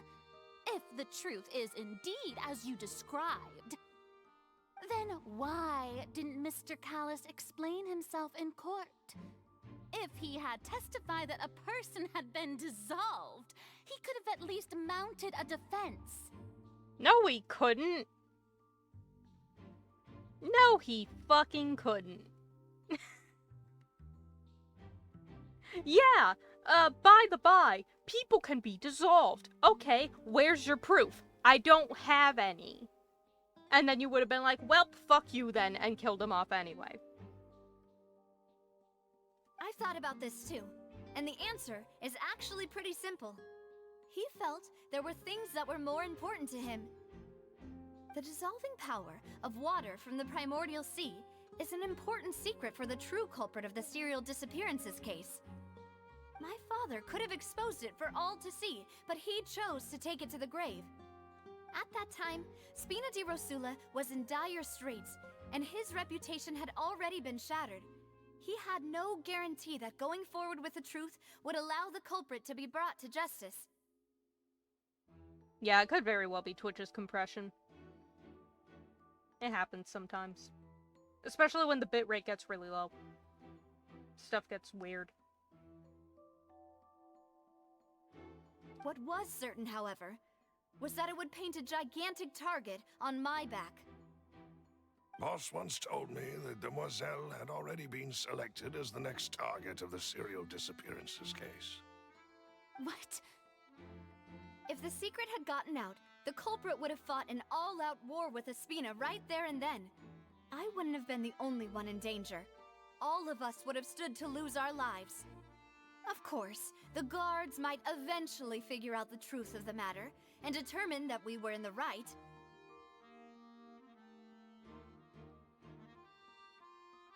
But what good would that do? How can a hollow verdict protect anyone?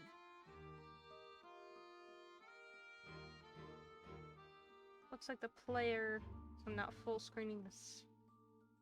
Confused on how to do with the outline on the subtitles. Yeah. I don't know. I do believe it, like, I do think it adds an outline sometimes for compression, so yeah, I think that is what it is. Oh, Twitch. And your lack of support for non-partners and affiliates. I struggle. Had this opera house ever given my father any kind of confidence in its brand of justice, Spina di Rosula would have had no reason to exist. Oh, fucking tell him. But by staying silent, we retain the ability to deter our opponents and continue the stalemate. I was able to become Spina di Rosula's president, which made me harder to target, as well as giving me more time to grow and learn. And once I have figured out the truth and stepped up to the challenge, I will do what this opera house cannot, and restore my father's truth and honor back to him. Fucking go off, queen. So, you mean to say, your father intended to die in the duelist's ring? Yep. That's right. Do you have any proof? Of course. All you need is to ask his opponent, Clarand. Oh, Clarand. I don't need your apology, your guilt, or your support from the shadows. You don't have to do anything for my sake. But since he entrusted his will to you, Clarand, you should tell us the truth about his sacrifice. So, during the duel, did you believe that Callus was intending to die? Yes, I did.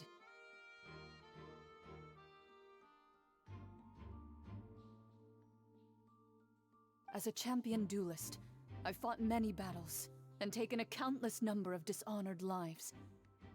In my line of work, I've seen all kinds of people give their all for the faintest hope to continue living. Some were determined, others passionate, and some even manic and twisted.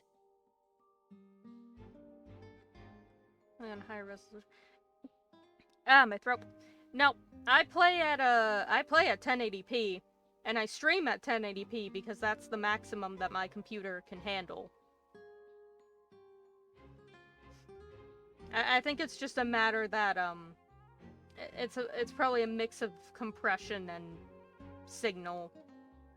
And then it also has to do with, like, every screen is also different, so if you have a screen that's at a higher resolution, then the video is also at a lower resolution, then it also tries to figure things out, so... Computers are weird. And I would stream at a higher resolution if I could, but alas, my internet is not that strong. Just one look and I can tell if a duelist is hoping to live, or if they're looking to die. I hereby swear on my name and honor as a champion duelist that Mr. Callus never intended to leave the ring alive. He gonna die on this hill. If there was ever a hill to die on. Yeah, it is just Twitch being annoying. It's always Twitch being annoying. Unless there's an issue with my audio, in which case it's usually me.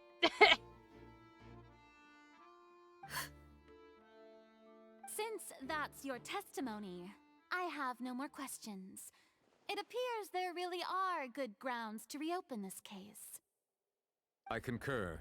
However, Miss Navia, you still have not explained the link between your father's case and the serial disappearances case. Right? What she said was fascinating, but kind of beside the point.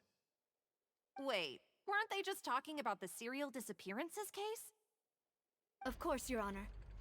The two cases are connected via a matter of timing. Especially Genshin. Ah! Hold up. I will mess with the audio. Boop. Boop. There. It is a bit louder now. At least the game. I can't make my mic too much louder because then I'm going to peak it, and then we're not going to have a fun time.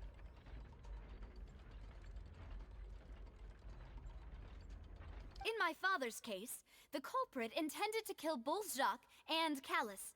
As a result, they planned to act after hearing 2 gunshots. And, at the end of Linny's trial, the culprit also only dissolved the victim in front of everyone because they realized they were at risk of being identified. The culprit could only time their actions so precisely if they were already at the scene. Oh, that is true. Yeah, because he admitted that he was at the show.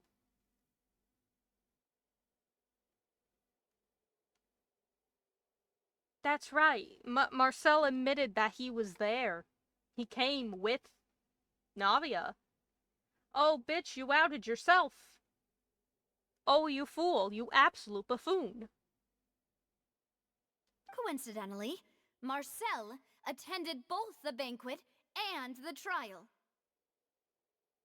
So that's why you suspected me. Even after hearing your reasoning, I still can't help but find it a little preposterous. I'm used to it, though. You've always been an impulsive and sentimental child, Navia. It's one of your most endearing traits.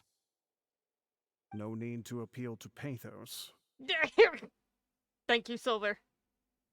I won't try to refute your points one by one, but even if everything you just said was true, can you prove that I was the only person present at both events? On top of that, does a person have to be physically present to control the timing? Can't someone remotely monitor the place? Oof. Don't know what she can say to that. I know that even with that, you might still think you can reduce the list of suspects with some further investigations, until I'm the only one left on the list. Alas, who won't feel at least a little hurt by an accusation of murder from a girl you see as your own daughter? Okay, well, if you are guilty, fuck you. If you're not, yeah, it's gonna hurt a bit. Yeah, I'll admit. But if I were to dismiss this completely, you'd also think I'm not being considerate of your feelings. Ah well, let Uncle Marcel teach you another lesson. Yeah, put the fries in the bag, Marcel. We got places to be. We got a drug ring to investigate. Come on. Do you know what the biggest flaw in your reasoning is? I suppose you're gonna tell me anyways. It's timing again. I'm a businessman by trade. From that standpoint, there's no reason for me to kidnap young women. It's a high-risk action with nothing to gain. In addition, I left my home in Snezhnaya when I was young to come to Poisson and work in some trade. My business only thrived when I received Callus's patronage. But the disappearances began before I ever stepped foot in Fontaine.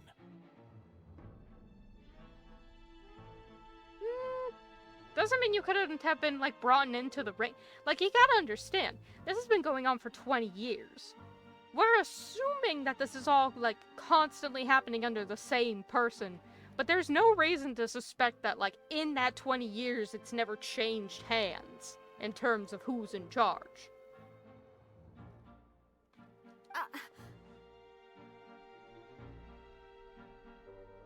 Methinks he doth protest too much. I do apologize, demoiselle. This was my mistake. No, it's not your fault. I'm sure he had come prepared. Is there anything else you'd like to say? Would you like to check the date of my first business license against the first known case of the serial disappearances? You can also take a look at my border entry records, or ask my friends and family when I left Snezhnaya for the first time. Could those records and testimonies do something to appease the unspeakable anguish in your heart? Seems like she got the wrong guy. Oh, thank you, low-poly background NPCs. Oh my god, I'm looking at the wrist joints. Oh no. Oh, I'm looking at the wrist joint. Oh, it's awful. Oh god.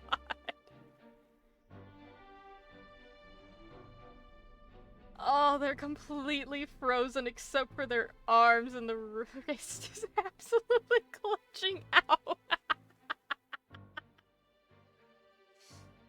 Oh.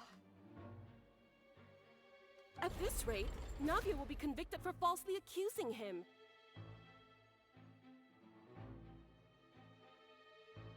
I think you've done a superb job of dissecting your father's feelings as he neared the end of his life. But aren't you going against all of his wishes and expectations right now? He wished for you to become more rational, collected, and conscientious, instead of dwelling only on your own feelings. Actually, we confirmed earlier in this very stream that he left her to choose her own devices. He wished for her to choose her own path. You motherfucker.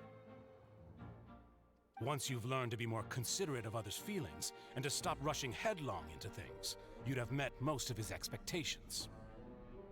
This isn't just about me, and it never has been.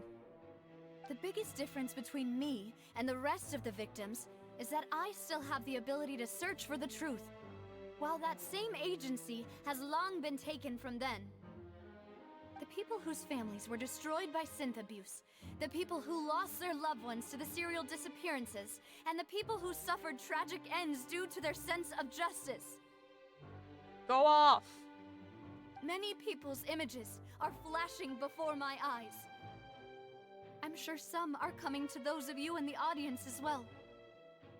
And whose image do you see, Marcel? Is it a man named Vacher? Oh shit, hit him with the Vacher! Huh.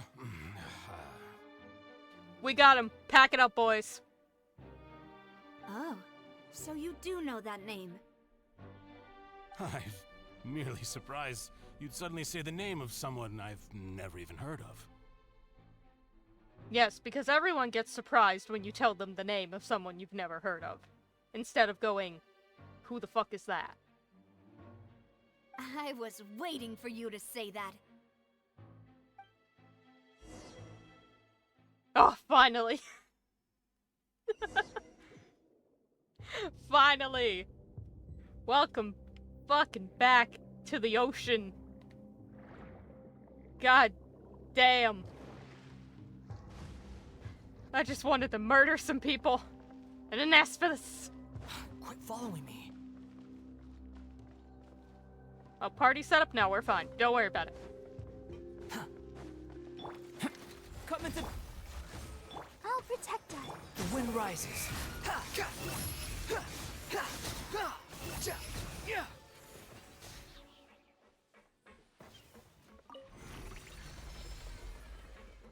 Whoa! The floor is going up! There's an awful elevator, no handrails. Mechanism in the middle? That guy really prepared a lot of stuff for this place. 0 handrails. This elevator is awful. Doesn't meet, it's not OSHA compliant. Ooh, chest.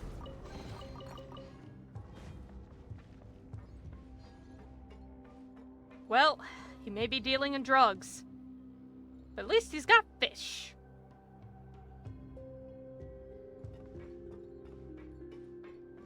Paimon thinks we need to go up, but Paimon doesn't see a way. Let's take a look around. Maybe we'll find a hidden mechanism that'll show us the way up. Squall and Fury.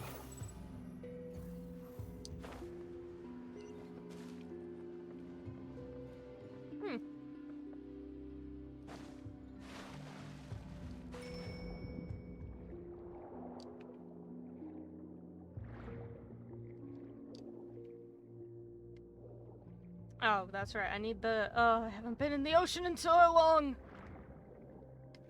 It's this one. Okay. There we go. Funky statue. Hello.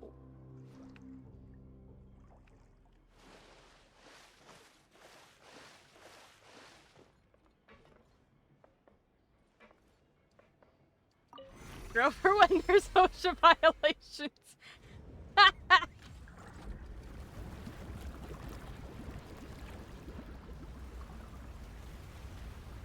I need an OSHA emote.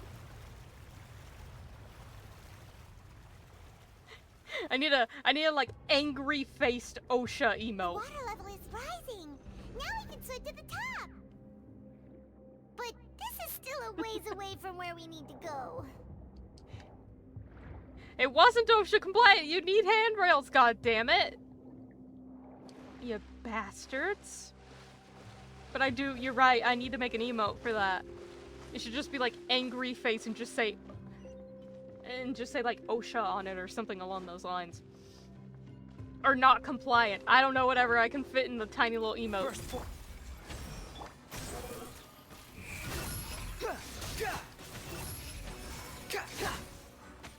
Oh.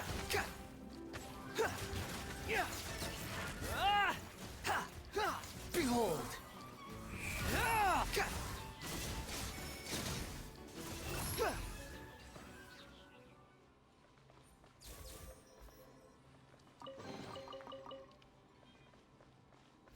Oh yeah, you're not gonna fall off in the slightest. No, there's no way you could possibly just roll off of it by mistake. Oh no.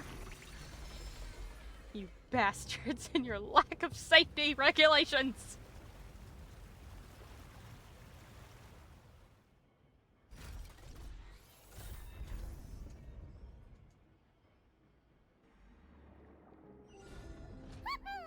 Now the path is clear. Let's go. Gotta be honest, this is such a convoluted way to open this door. Like, God forbid you walk out of here and you're like, alright, we're done making our drugs for the day. Time to pack it up, call, you know, go home, whatever. And then you realize, like, once you get out, shit, I forgot my keys. And then you need to go through this whole process again just to go back into the building so that you can go get your damn keys. Like, all you're doing is hurting yourself.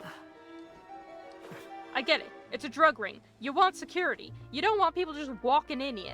But, like, buddy, I don't think most people are just gonna be walking in here. I'm gonna be honest with you.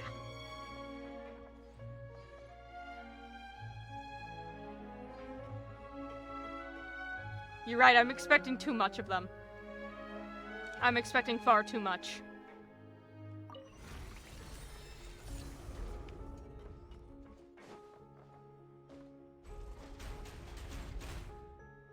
Oh, you didn't need to make the bridge for me. I could have just flown over that, but okay, thank you. Too slow. Quit following me.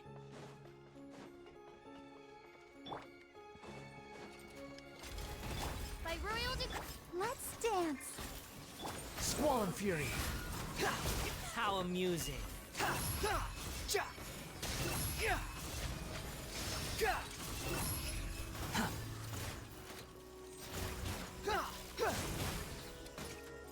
Behold! Search for it! Yeah, exactly. Like, open running cogs everywhere, no handrails, high elevations, water. Like, so much potential for a leaking pipe. And by the way, not a single wet floor sign. Violation fucking station, here we come.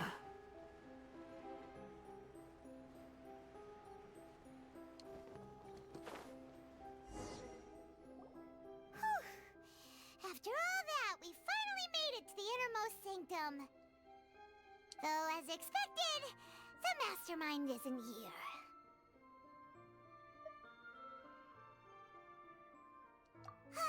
That's right. Then let's hurry up and find some evidence so we can get back to the Opera House and help Navia.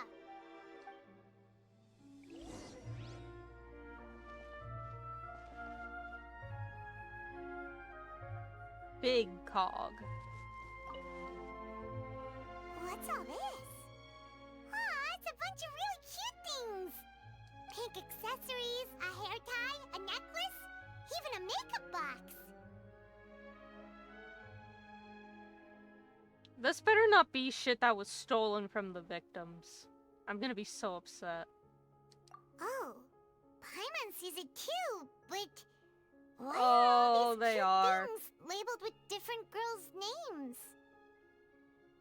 Oh, they are. Huh? You mean the girls from the serial disappearances? They were brought here? And then they were turned into water. And all the boxes of things, these names. That means... Oh, this is terrible.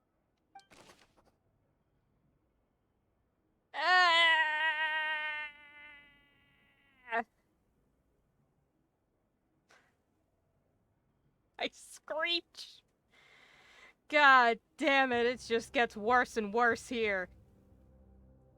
You discovered objects within the containers labeled with the names of those who owned them within the depths of the HQ. The names here must have something to do with the victims in the serial disappearances case. This might be proof that this was their final stop.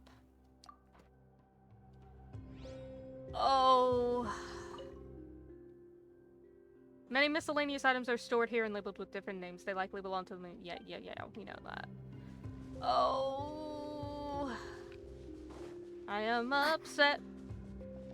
A bookshelf. Let's see what's written here. Nothing escapes Detective Paimon's eyes. Callus. Navia's father. Oh, this seems to be an investigation report on him.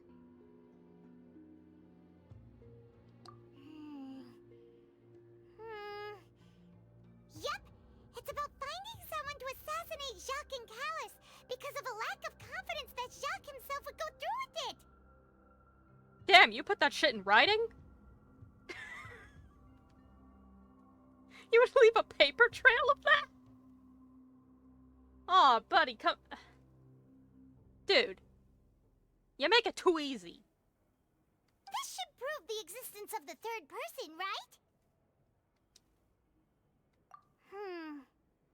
We still have not determined the exact content of the key information Callus has passed on to certain members of his organization. The old dog's a real menace to deal with. Even if he abides by the promise he's made to us, he will still have the upper hand. He can act whenever he wants to make our lives miserable. The only option left is to remove him from the picture entirely.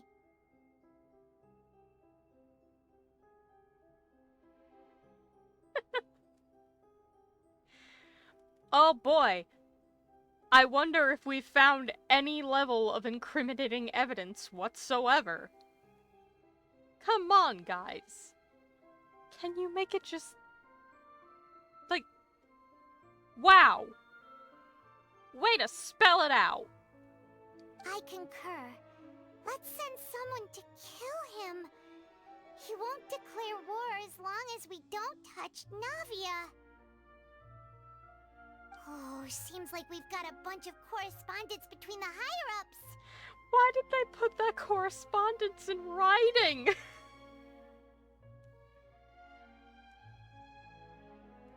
Why would you put that in writing? They're all just so evil. Clues concerning the cow. I can't even read it. I'm like, why the fuck would you write that? Clues concerning the Callus case that were found inside the bookshelf. The mastermind did not believe that Jacques would do the deed, and thus sent a third party to ensure Callus's death. The content that followed also defined the culprit's motive to some extent.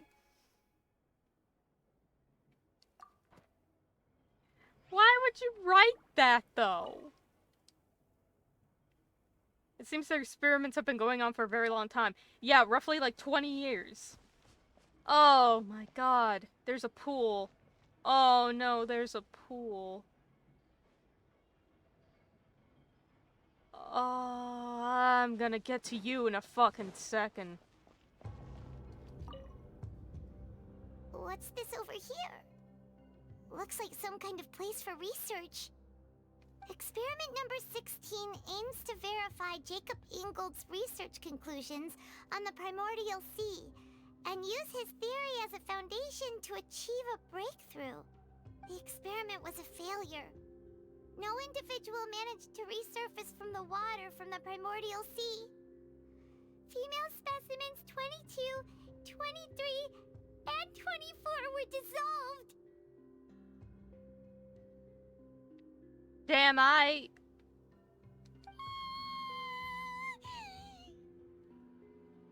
No, yeah, that's a valid reaction. Sorry, Traveler. Paimon will try her best. It's just that Paimon's never read something so scary before. How could someone write something that terrible in such a matter-of-fact tone? Have you met Dottore? Because I feel like that's a Dottore move. You read the rest. Paimon's too scared to keep going. The goal of the researcher is to save his lover, a woman called I cannot read that, who was dissolved. So that's why he did all of these experiments. Wait, did he really think he'd be able to find a way just by dissolving people over and over? That's just insane! Well, repetition is equivalent to that of insanity. Huh?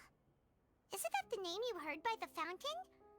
Paimon thought he was an eyewitness in the serial disappearances case.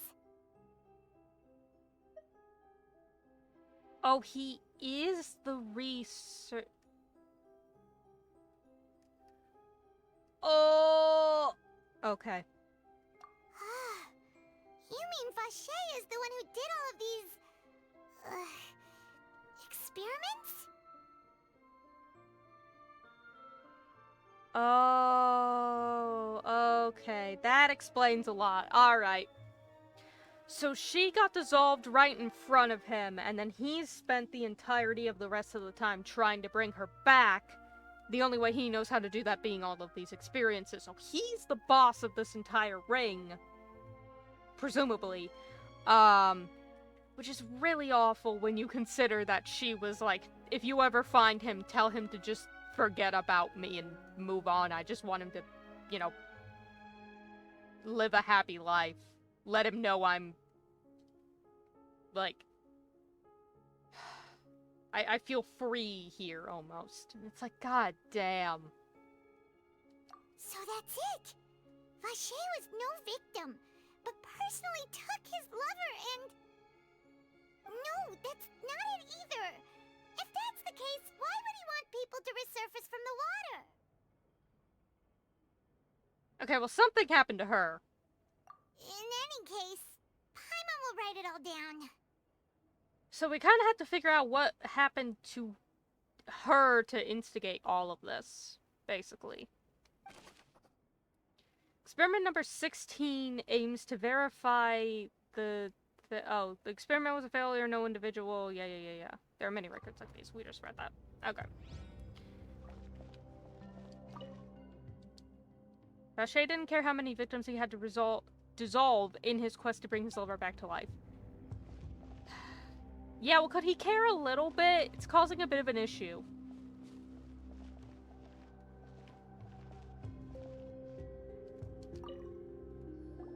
Oh, look! There's an important-looking basin over here, and it's full of water! Yeah, and it's also floating upward, like most water does. That means this is where they make all the synth! And that special water is the main ingredient! If you dilute it with normal water, you'll get synth, but the pure stuff can dissolve a human! Paimon will take notes on this incriminating evidence! The pool found within the HQ is filled with water from the Primordial Sea. The Mastermind can use this to create synth and directly use it to dissolve people. Oh, boy. Countless sins were born of it. Ooh. Yeah, you're right. Can I go back here? God damn it, let me up. No, I cannot. I can't go to the big cogwheel? Aww. That makes me sad. I feel like that's everything in here. Am I missing anything? Paimon can't tell how deep this pool is. And Paimon's not about to dip her toes in to check. How could it be? Oh. No, I'm missing things.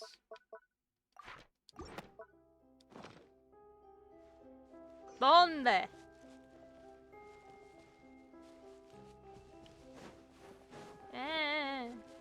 Okay, hold on.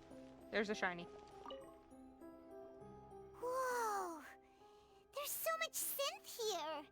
And so many bottles of ingredients that probably just contain the waters of the Primordial Sea.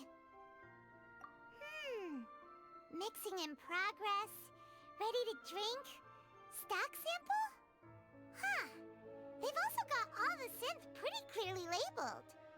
Whoa, there's even fruit-flavored synth? Yeah, I did look at the pool. I just missed... I just missed a shiny somewhere. Yep, it's super obvious. Okay.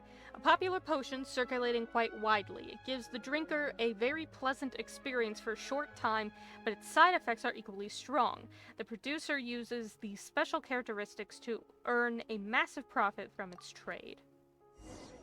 Okay. We've looked at almost everything here, and it seems like our theories were spot on. But...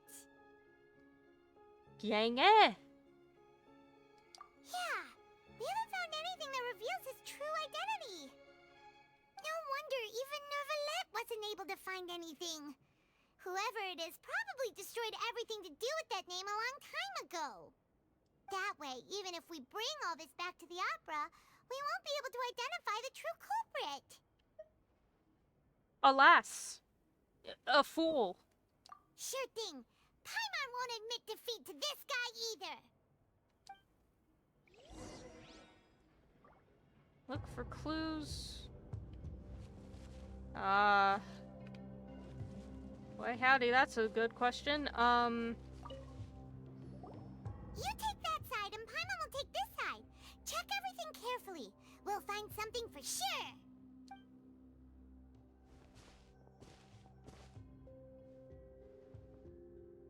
Ugh. Nothing at all. And Paimon can't even find snacks either. Paimon, these are the belongings of women that have been dissolved over the past 20 years. I don't think you want any snacks here you can possibly find. Whoa, really? Let Paimon see. Vinier. Isn't that Vache's lover's name? Mm-hmm. Then you found her diary. Let's see. Aw, it's just a normal diary chronicling their love story. She was so sweet, too. Oh, Paimon feels even worse for her now.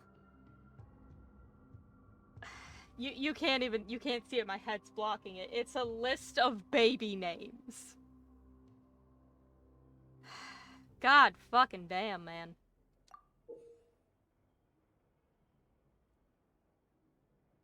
I can't read. So many! A whole page's worth! But they're all crossed out. Was she unhappy with all of them? The final name she decided on was... Marcel. Oh, shit! He's the kid! Oh! Oh, god damn. Wait, but Marcel's pretty old. Has this case been going on for so long that he's Vache and Vinier's grown son? You know what I said? You know what I said earlier when we were in the court about how this has been going on long enough where this could have passed hands? Validation.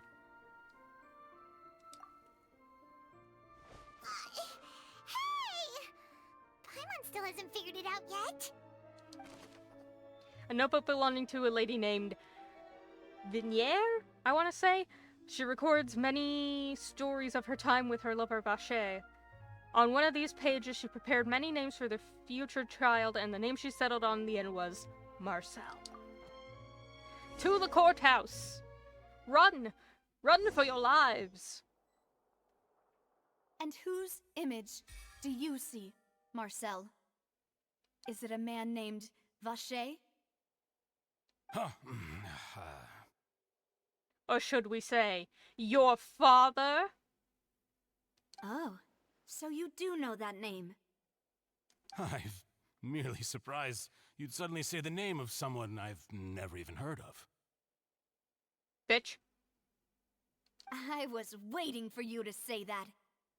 Navia! We're back! Now I get to interrupt the court. As expected of my partner. I just knew you'd return in the nick of time. Just how often do you intend to flout the rules of this court? 10 out of 10 times, every single time. It's all right, Monsieur Neuvillette. Given their confidence, I expect they've found the crucial evidence.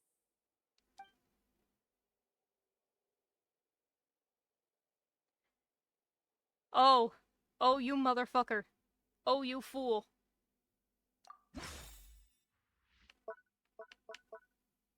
Alas, he is your father. But the truth of it, Marcel, is that you've always been Vacher.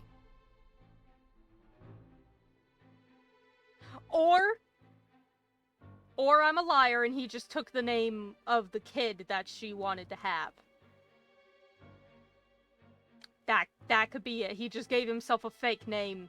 That was the name of the baby that they wanted to have. And they didn't actually get to have the baby because she might have died before that. That would also make a lot of sense. Now I am the fool. Huh? We've investigated your lair and we already know everything! After your lover, Venier, was dissolved, you kept abducting young women to experiment on the hopes of bringing her back to you! You even created Marcel as a new identity, and destroyed all records of your past as Vacher! So that's it. Even the villains in opera performances rarely go that far. And with that, Marcel's motive has now been established. This information regarding your past also dismantles your prior timing defense. Well, Marcel, do you know where you went wrong? Bah.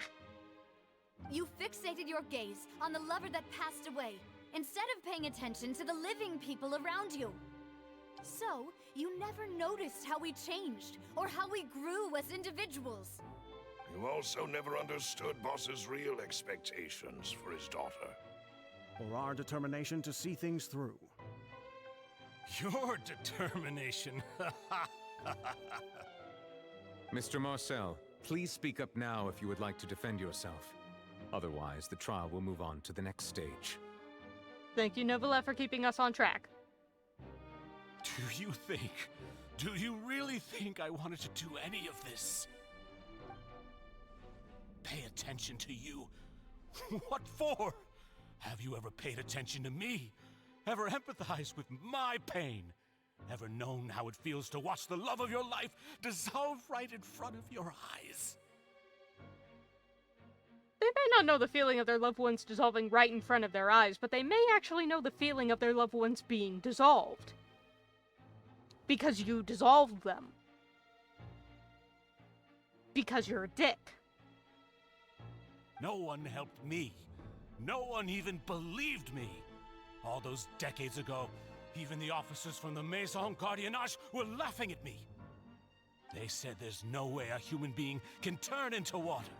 So I must have gone mad from grief. Vinier's death was brushed away by all of you as if it didn't matter at all. Well, now you know, don't you? Ha! Well, it's too late now.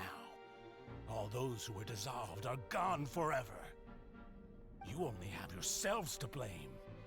You set up this ornate opera house in pursuit of your so-called justice, your beloved drama, while turning a blind eye to the suffering of the people.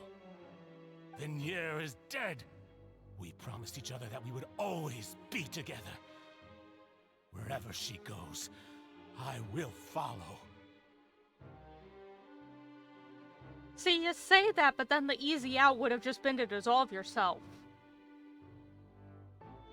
Could have saved all of us a lot of pain and trauma, gonna be real. But I'm not from this blasted place, so I can't be dissolved. No matter what I do. Okay, well, that explains it. Then I don't know, drown yourself? It's the closest alternative? I don't know, man. Yeah, exactly. You gotta murder and literally straight up dissolve other women out of existence just because you can't get over it? Like, dude, I know it hurts. I know it was probably absolutely traumatizing. I know it sucks, but like, goddamn, you're like, none of you understand. None of you know the pain and anguish I felt of having her ripped away from me. Okay, well, how do you think all their families felt? You ripped their people away from them too. You're upsetting me so much I can't even form words. Like, what an ass. What a dick. Fuck you.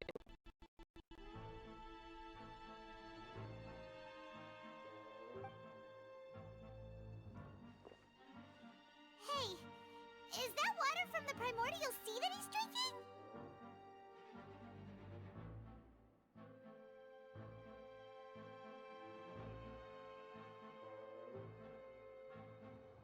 I can't dissolve!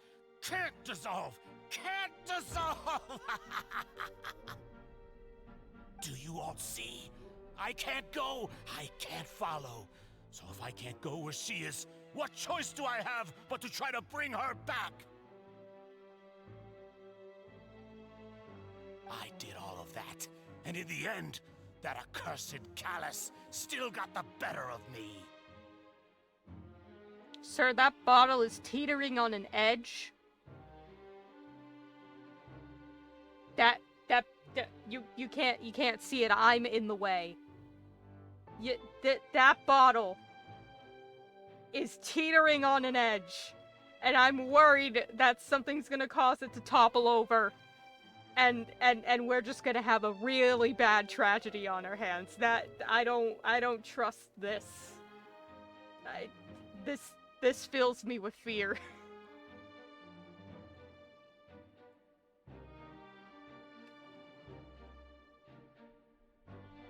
I spent my entire life living on pins and needles, only to get stabbed by his idiot daughter at the very end.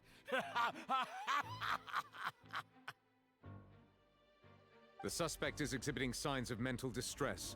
Guards, please restrain him. Don't touch me!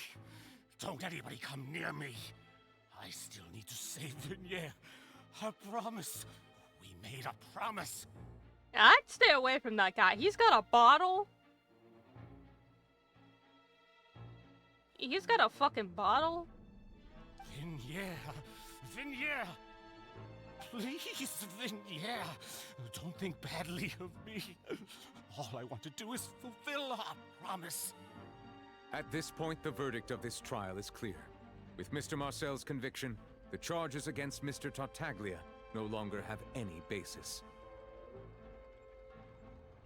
I know it's a bad time, but technically, that means Child is not guilty. So, I know we weren't his attorneys this time, but technically, we won the court case. So, yay, confetti! Yay! Yay! Ah!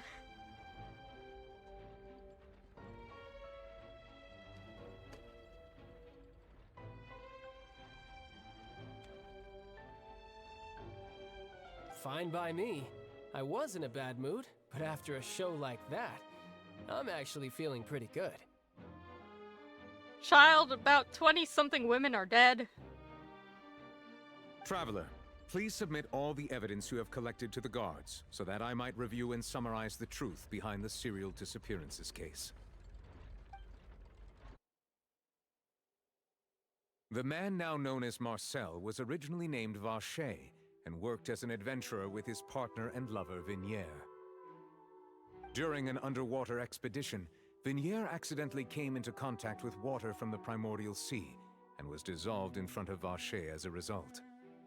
Vacher learned of the primordial water's existence through the work of others, and began to kidnap young women for research, with the goal of discovering a method to restore Vignere back to life. To cover his tracks, he invented the new alias of Marcel and began to operate a business in Poisson. During the course of his research, Vacher discovered that a diluted concoction of water from the primordial sea can induce feelings of euphoria, and began to manufacture and market synth. However, as he accumulated wealth to fund his continued research and expanded the scope, he came into conflict with Spina di Rosula. After exchanging blows with Spina di Rosula for many years, Vacher decided to assassinate their president Callus at a banquet. Although the assassination did not go as Vacher expected, he was able to turn Callus into the murder suspect by dissolving the assassin he sent to the scene. And just recently, Vacher attempted to frame Linny as the culprit of the serial disappearances case, using a similar method. However, his attempt to frame Linny failed, and the power of water from the primordial sea became public knowledge. This case also exposed enough of Vacher's machinations that he was eventually successfully charged in court. Thus concludes the enigmatic history of the serial disappearances case, with the truth revealed to all. Hooray! Jesus Christ. Yeah, no, the drug overlords certainly did not make his path an easy one.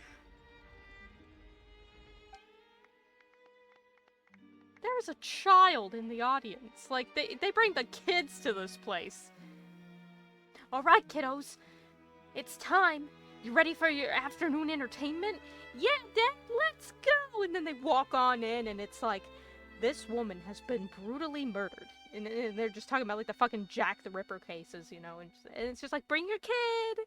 Fun afternoon with the family!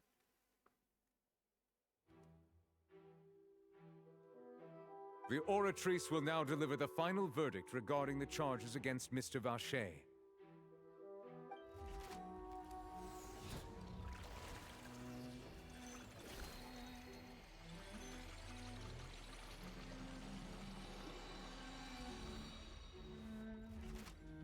Fucking bright. According to the judgment of the Oratrice Mécanique d'Analyse Cardinale, Mr. Vacher is... That shit says not guilty. I'm gonna laugh. guilty. Okay, thank you. You be careful with that. You be careful with this bottle right here. I don't trust it. I don't fucking trust it. It's just right here. I don't like it. I don't like it being there. It gives me anxiety. Guards! Take Vacher away. Good. It's what he deserves. With that, the serial disappearances case is over now. We really just witnessed history. Who would have thought the true culprit would be such a polite and well-spoken guy? Yippee! We helped Navia bring the bad guy to justice! He's hurt so many innocent people, and now he's finally getting what he deserves! Huh? Are you okay? She's having a moment. This is what she's wanted for like the past 3 years. It's finally over. You can rest now, Queen. Your job is done. Demoiselle, you were absolutely brilliant. The day our late boss had always hoped for has finally come. You can rest easy now, knowing justice has been served. Yeah. Yeah. It's finally over. It's all thanks to you guys. And my partner. Look, if the job's not done, don't tell me. I don't want to know. I know there's a prophecy! I wasn't talking about that. I was talking about defending her father. Ah! See, Papa? Spina di Rosula's still doing well with me at the helm. Well now, hasn't this been a most delicious piece of drama? The villain has been caught, justice has been served, past wrongs have been righted, and it's a big ol' happy ending. And you're just here. Since it's been such a great show, I'll just let the false accusations against me slide. Either way, I've still got some business to attend to. So, if you'll excuse me... And just like that, there he goes. Please wait just one moment, Mr. Tartaglia. Oh, never mind. Judge is gonna get your ass. Ugh, what now? None of this has anything to do with me. According to court protocol, since this trial was initiated due to a charge against you, a verdict must also be made regarding the initial charge before the trial can conclude.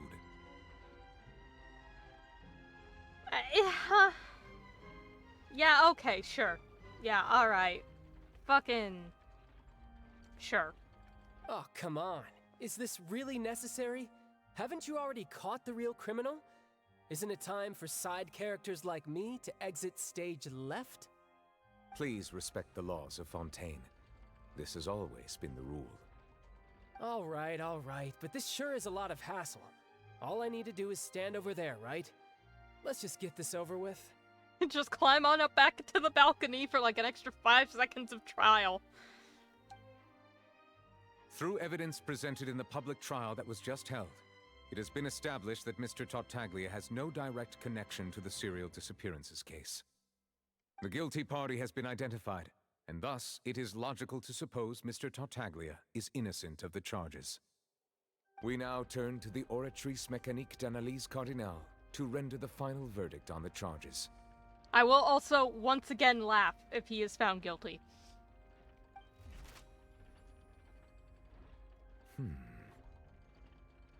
According to the judgment of the Oratrice Mécanique d'Analyse Cardinale, Mr. Tartaglia is... guilty. Oh. Oh, sorry, bud. You're going to jail. What? Hey! That's not funny! Didn't you just say I'm supposed to be innocent? What's with this verdict? Is your justice machine malfunctioning? Huh? This has never happened before. The Oratrice actually returned a different verdict from the Chief Justice. Oh no, it's almost like having two judges that could, at any point ever in history, cause a conflict in judgment. Oh no. God forbid you get two people to judge something and they have different opinions. What do we do? I mean, have you ever heard of an innocent Fatui Harbinger? Do you think the Oratrice might have just convicted him on general principle? Well, if so, then it's not doing its fucking job. But weren't the charges about the serial disappearances case? No matter what else he's guilty of, it shouldn't affect the verdict in this case, right? The judgment of the Oratrice Mécanique d'Analyse Cardinale is, by law, the final verdict of the court. We must accept the guilty verdict. Guards, please take the suspect into custody per court protocol.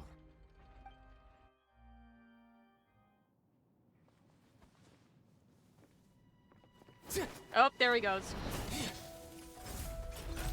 So this is how justice is done in Fontaine. What a joke. You've got your rules. Well, I've got mine too! This motherfucker.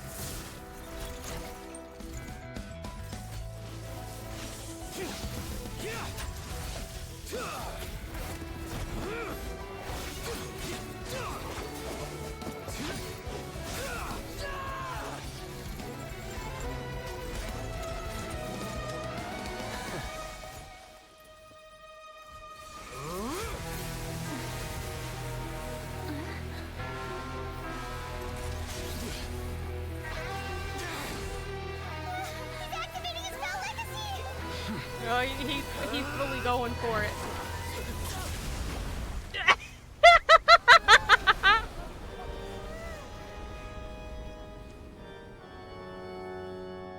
I am sorry. If you have been wronged, we will find the truth.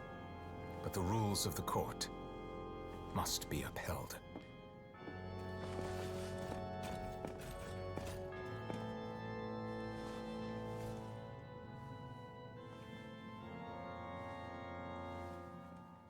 Damn, Nouvellette really did just say, nah. Hey, Monsieur Nouvellette, what's going on? Shouldn't they have been cleared already? He really just said no. Damn. Apologies. This is also the first time I've encountered such a situation. However, according to the rules established at the conception of Fontaine's court system, the Oratrice's judgment is the final verdict of the court. All I do is follow court procedure. As for why the Oratrice arrived at the conclusion it did, you should probably ask someone more knowledgeable than me. Oh, so we finally get to speak to the Archon? Why are you looking at me? I had nothing to do with it! I don't know what happened there either! Hey, stop staring at me! What does Lady Farina mean by that? She says she has no idea either, but that's impossible.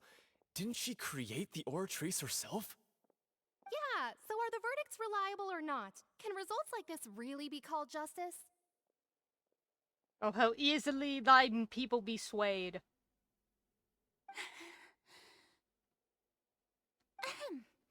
My dearest citizens, did you really think we'd allow an incorrect verdict to be handed out in this court? Did you really believe that the judgment could be mistaken or be the result of some sort of random mishap? Don't tell me you thought even I had been blindsided by the Oratrice's result. But the way she looked just now, it was pretty obvious she had no idea what was going on. However, given the state of things, I shall give you an explanation. Everything that just took place, including my supposed shock and bafflement, was a part of an elaborate performance, with every action meant to stir up drama and excitement. Yeah, okay, whatever you say, lady. And, of course, for every performance, there is a script. Everything has unfolded exactly as I expected from the very beginning. As the embodiment of the very concept of justice, the Oratrice shall never render an arbitrary judgment! I think the Oratrice is broken. If you thought Child had nothing to do with the serial disappearances case, it is only because you've been blinded by the superficial appearance of innocence.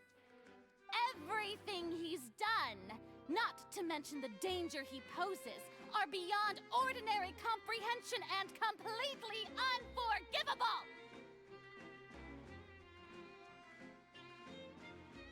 Okay, to sum it up, he's done some fucked up shit. We know that. He's a Fatui Harbinger. It's a given. But in this specific case, he wasn't the one dissolving people. So you're wrong. Is he guilty of, like, a bunch of other shit? Yes, but is he guilty on this trial? No. So you fucked up. All shall be revealed in time. You will come to understand my noble intentions, as well as the absolute correctness of the Oratrice's verdict.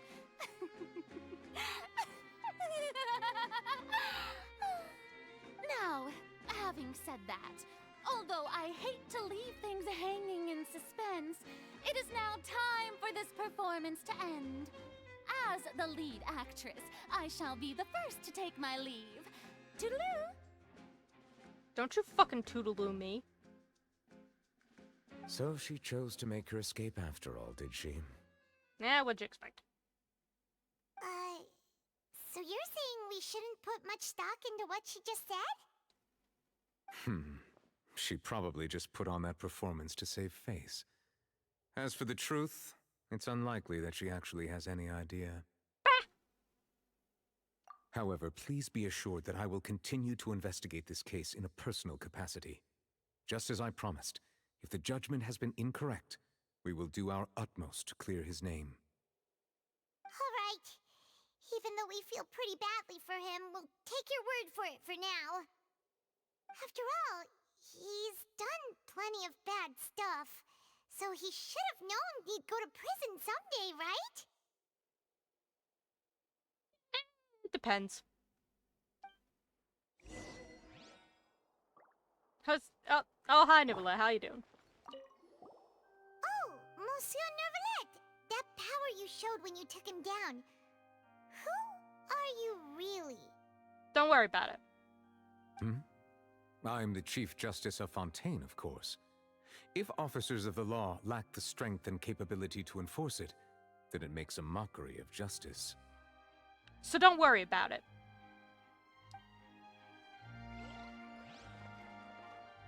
Alrighty, buddy.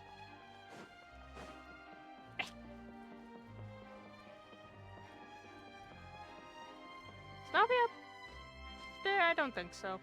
Alright. Upon the gale. Leave. Quit following But me. before I leave, I need to get more water. Oh, I got an achievement! That's not the achievement! Tragedy repeats itself. Reveal the truth behind the serial disappearances case.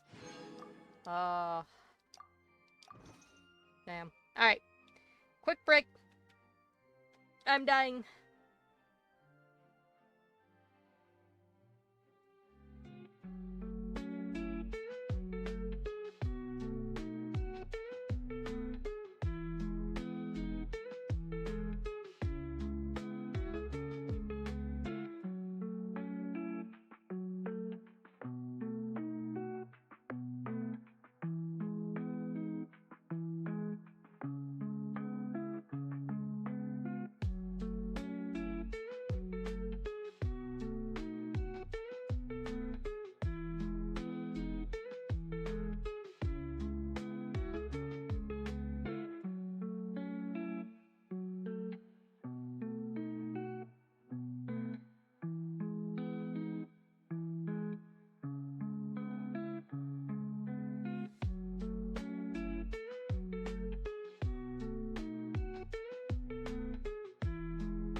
There's no need to exchange pleasantries. It's rather pathetic to force a conversation. Oh, there he is. Hey, what are you doing? Quick, stop him! Yeah, what? Why would you? What, buddy? Why wouldn't you have more than one guard on him? Hey, Traveler! Marcel, what are you doing over here? And why do you only have one guard on you? You had two on you earlier. Stop resisting arrest! Cease, or we'll add another charge to the list. No, wait! I just want to ask the Traveler something.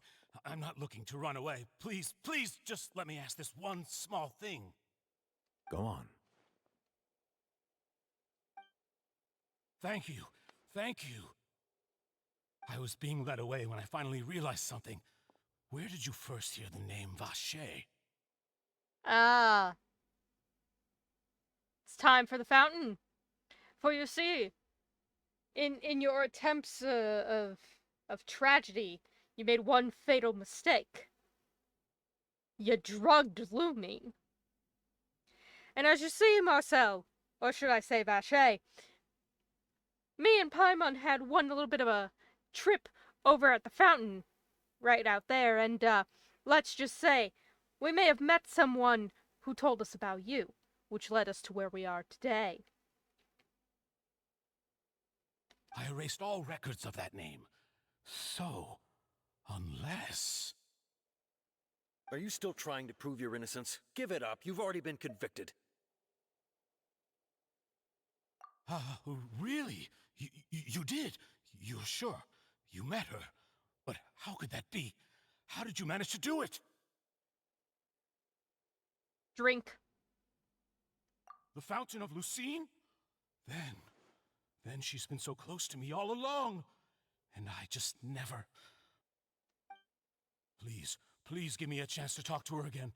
Just let the Traveler take me to the fountain to see her one last time. This is the last request I'll ever make in my life. You can do whatever you want to me afterwards. I don't care. God, he's desperate. What?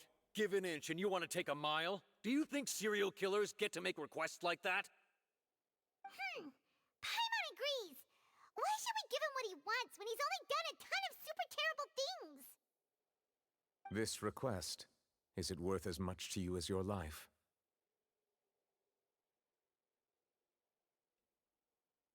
Of course! Wait, no. It's worth even more than my life. To him, this is his life. Humans. Will they betray the instinct to live just to satisfy spiritual needs? Neuvillette, you're outing yourself. Very well. I will grant your request. Your Honor, I fear that... I will go with him. You do not need to worry about any escape. In that case, I shall leave him in your most capable hands, Chief Justice. Thank you, Your Honor. Yeah, all right. Too slow. Makes sense to me.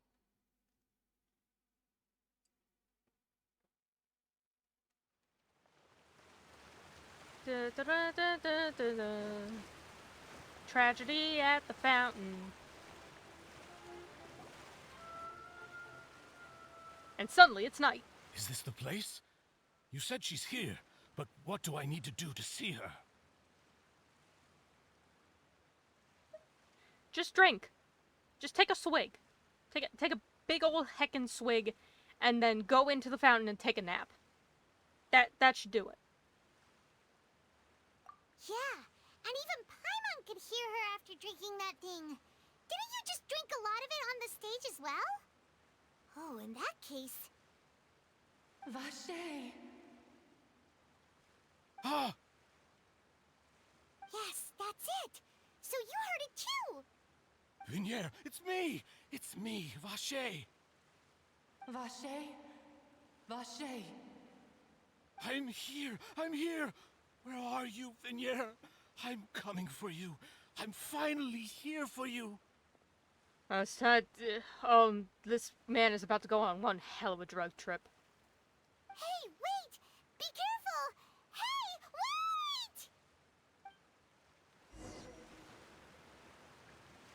Vignier, is that you? It's me, Vacher!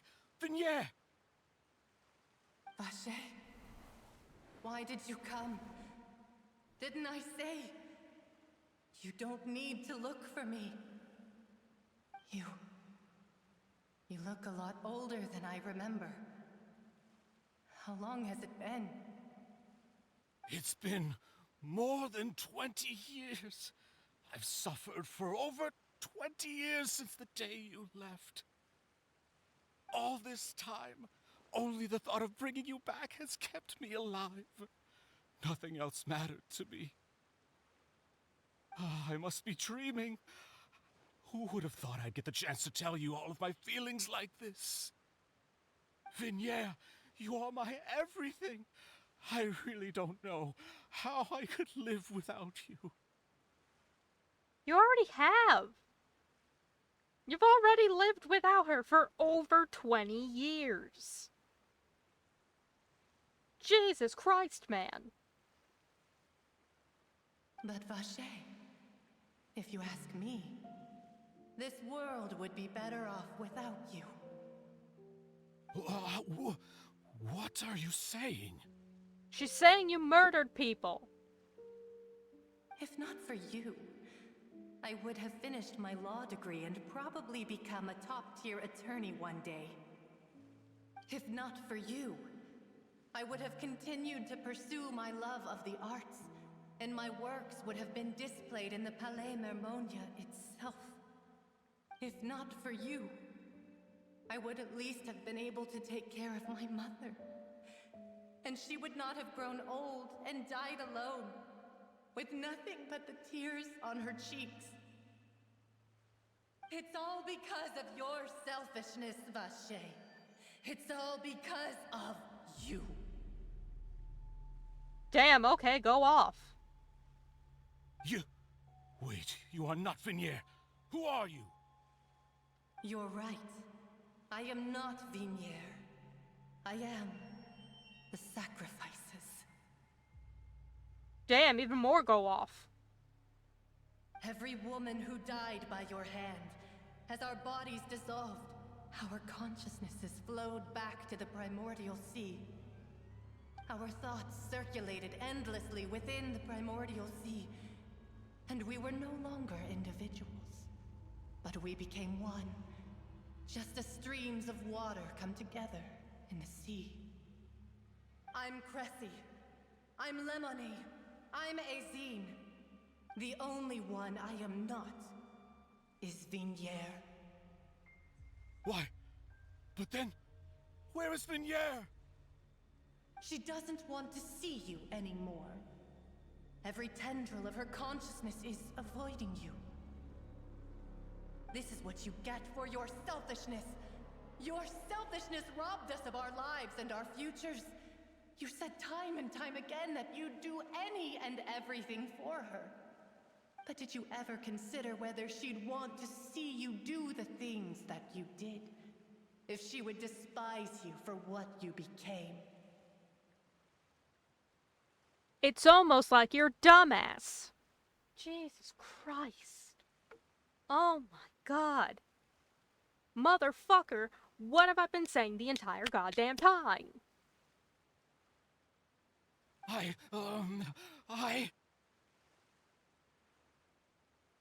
You are a liar, a heartless murderer, and a cowardly narcissist. Get him. Get his ass. The only thing you are not is Vignier's beloved.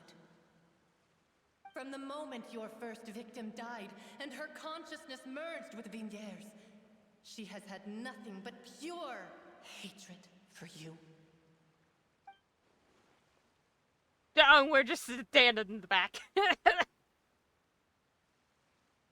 Need to lure Marcel here from the very beginning. And you know what? Valid. Absolutely valid. They deserve to fucking, like, pummel him.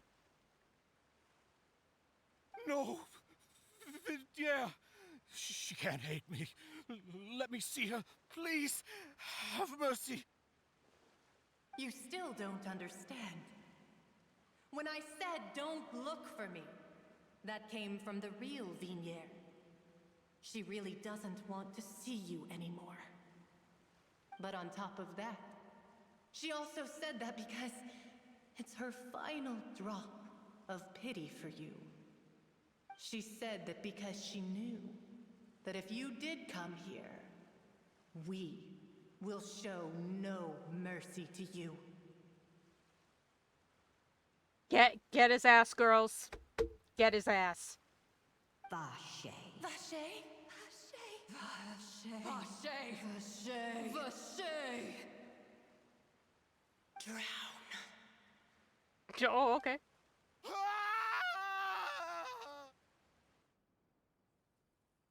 Alright, you know how I said at the trial, I was like, oh my god, dude, just drink the water and get it over with. And then he immediately followed up with, oh, well, I can't, I'm not from here, so it doesn't work on me. And I said, okay, bitch, then drown yourself, it's the closest alternative. I mean, like I said, it would have been done faster. Not saying it's a good option. Just saying. Would have saved everybody a lot of trouble. As the guards find that the culprit of the serial disappearances of young women's case... Oh, I didn't get to read all that. Okay, it's been several days. Moving on. And it's raining.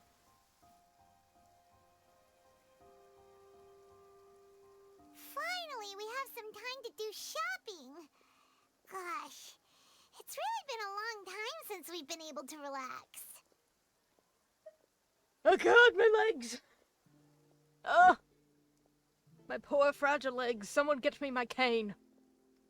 Ah, well met, partner. I knew something great was going to happen when I woke up in such a good mood today. Even this weather can't put a damper on the demoiselle's mood. It's a pleasure to see you both again. Thank you, Silver. Oh, hey, Navia! It's been a few days. Paimon's already started to miss you. Oh, now that I believe. I'm easy to work with and always bring home the bacon. Who wouldn't treasure having a partner like me? Sounds like you're really enjoying life these days, Navia. What have you been busy with since the trial? It's just been one thing after the other. I've been making non-stop trips between Poisson and the court since then. Everyone from Spina di Rosula organized a memorial for my father. We never held a memorial when he first died, since everyone knew that even if we held one back then, no one was going to come. I mean, it's only 3 years late, but hey, you know, that's the thought. This time, though, everyone in Poisson, and even many people from the court, all attended. So his name's definitely been cleared now. That's what we like to hear. It's been the dearest wish of Demoiselle all along. That blasted stubborn fool. I was right to put my faith in him. I'm so glad I didn't give up on the case all those years ago. Oh, by the way, I ran into Charlotte just after I left the memorial service. Well, maybe it'd be more accurate to say I knew she would be there, and there was no way she'd just let me go. Meh. Huh? So you know Charlotte too? The Charlotte? Journalist from the Steambird? Buddy, I presume everyone in Fontaine knows who Charlotte is just from the sheer, like, manner of her personality, and that, like, she'll catch the slightest little whiff of, like, any possible lead to anything, and immediately shove a camera in your face and be like, can I interview you? And it's just like, Charlotte, we love you, you're precious, but like, goddamn, back it up, personal space is a thing. Privacy is also a thing. Maybe hold up. Yeah, way back when I first became the president of the Spina di Rosula, she was all over me. Wouldn't take no for an answer. I believe the story was called The True Heart of Darkness, Secret Tales of the Yellow Rose. To be fair, though, it was a really flattering feature. So, we've been on pretty good terms ever since. She was trying to lean on our friendship to get me to do an exclusive piece on the serial disappearances case. Oh yeah, She told us about that. She's always been super interested in that case, so now her wishes finally come true too. Anyway, I told her to make sure that when she writes about you guys entering the Opera House with the critical evidence, that you both sound really cool. Yeah, thank you. It's all we could ever ask for. Now that's another thing to look forward to. We trust Charlotte's skills with a pen for sure. Oh, and in other news, I also took Clarand out for a meal. Hooray! Nature is healing. Oh, are you two on better terms now? While you were investigating Vachey's headquarters, Clarand gave testimony on my father's behalf. It was thanks to her that we were able to turn the tide. I wanted to thank her. I mean, there's also no point in being awkward all the time, so we took the chance to reconcile with each other. Yeah, oh, it's been 3 hours? I guess it has. I don't have the timer up. I have it blocked, so I have no clue. I just go till I get tired. It's usually about 3 hours, to be fair. I'm presuming this is gonna be the end of Act 2? I would think. In which case we'll probably end after that, but we'll see. Oh, that's great. Paimon also thought Clarand wasn't actually a bad person. It's always good to have more friends. Anyway, now that the case has finally been solved, perhaps it will slowly begin to fade from the public consciousness. I don't know, man. We have like 20 plus women that got dissolved into water. I don't think that's gonna like suddenly dissipate in the span of a... It's gonna be a very slow fade. Oh, actually, there's still one last thing I need to do. What is it? I should pay a visit to my father's grave and tell him the truth of what happened, as well as how it all ended. And on top of that, just how much people still look up to him to this day. No, that's precious. That includes me, too. Oh, the character development. Oh, fuck. Miss Navia. Indeed. We want to go too. We also think Callus is a really admirable person. Sure thing. I'd like you two to share the moment with me. After all, without you, there might not have been such a positive ending. And in that case, everyone, let's be off. Considering the recent weather, we'll be lucky if we can reach Poisson before dark. Yeah, you're right. It's been raining non-stop for a few days now. Does that mean Nouvelette's been crying for days? Is this like a general, the weather's just bad? Or is this a Nouvelette is in such a bad mood that it's just raining that much? I wouldn't blame him, honestly. That was a lot of shit. This is where my father's grave is. To be perfectly honest, even I haven't been back here for a long time. Huh? There's someone there already. Wait. That figure. It can't be... Isn't that Nouvelette? Why would the Chief Justice be here? Huh? Navia? Well, that would explain why it's raining. Oh, they just want to hurt me. They want to hurt my emotions.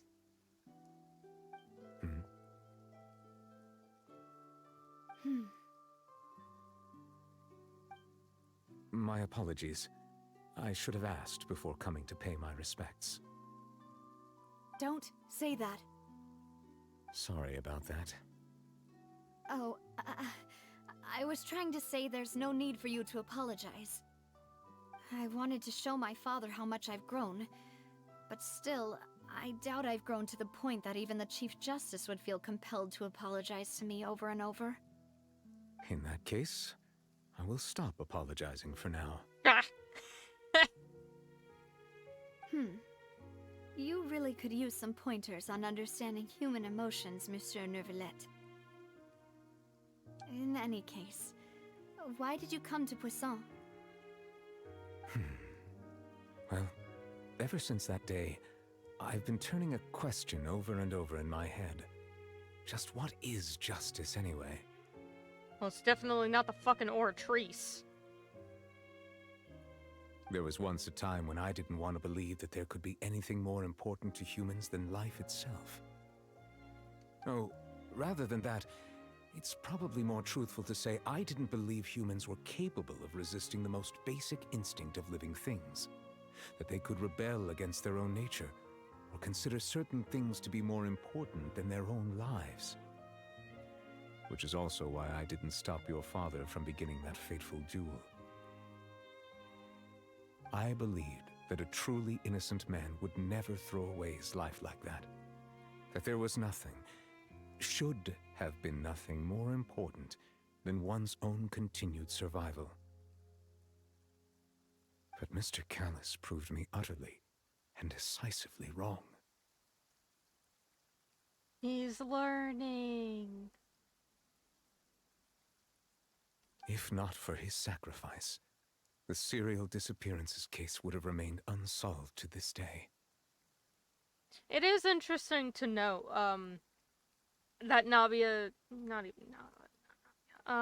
Malus mentioned how, Kalis had the illness, and it was like, oh, he's probably only gonna have, like, 5 years left, right? And it was like, he believed that wouldn't be enough time to resolve anything, and it's interesting because he died 3 years ago. So theoretically, if things had gone a little bit differently, there is the possibility that he could have still, been there to this day. He wouldn't have much time left, but, it is interesting to see how that could have turned out. Just thinking about it time-wise, at least. Mr. Callus made the choice he did for his daughter, for his associates, and for many people completely unrelated to him. Yeah, dude, I know it's late from... I'm aware it's pretty late, so yeah. Hope you have a good day. And yeah, I'll keep it up. I'll be here again, what day is it? Sunday? I'll be here Friday, and so on and so forth. Good night to you. Have a good rest. Try to get your sleep schedule somewhat in order.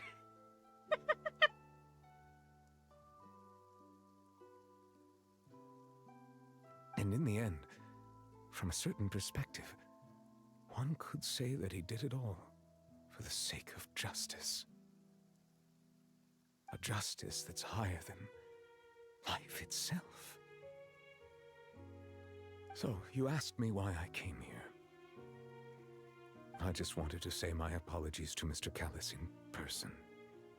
I should have noticed all of this much sooner. This regret has filled me with a sadness that has haunted me for days. And that's why it's been raining for several days. Oh. Yeah, you get that sleep schedule in order, sir. You get some damn rest. 'Tis an order. Go to bed.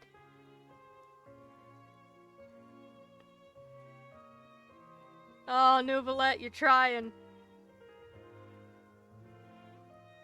That high and mighty chair in the Opera Epiclese indeed insulates one from many important things. Spina di Rosula, thank you so much for your hard work and perseverance. I'm sorry for being mad at you before. So, you're actually one of those types that's cold on the outside, but pretty thoughtful on the inside, huh? That reminds me of Silver, one of my guys. Sorry about that. Self-expression is not one of my strong suits. God damn, he's trying, alright? It takes a lot to admit that, alright? He's growing. He's learning. Didn't I just say you don't need to apologize? Ah, so Navia and Neuvillette seem to have made their peace as well. Let's not disturb them for now. We can wait till after they're done.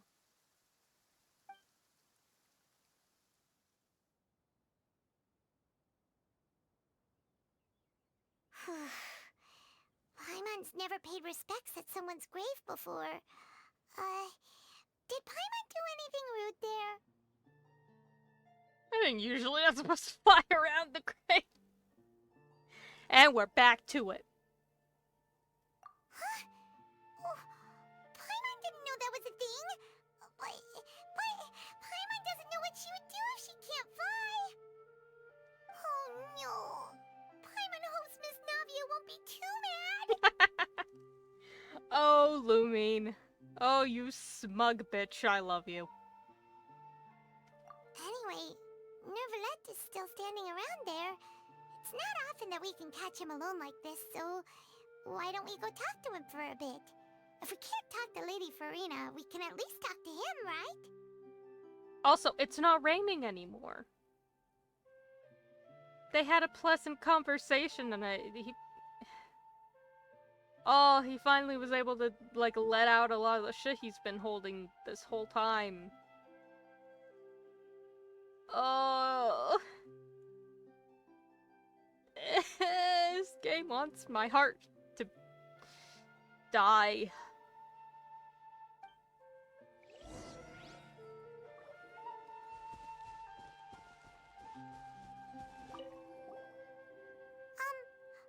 Paimon's really sorry, Navia, but Paimon did something pretty disrespectful just now.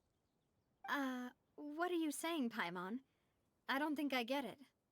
Well, aren't you not supposed to fly around someone's grave? Huh? Who told you that? Oh, Lumine, you smug bitch. God, I love them. Hey, Traveler! Why did you mess with Paimon again? Them's the rules, Paimon. Them's the fucking rules. No.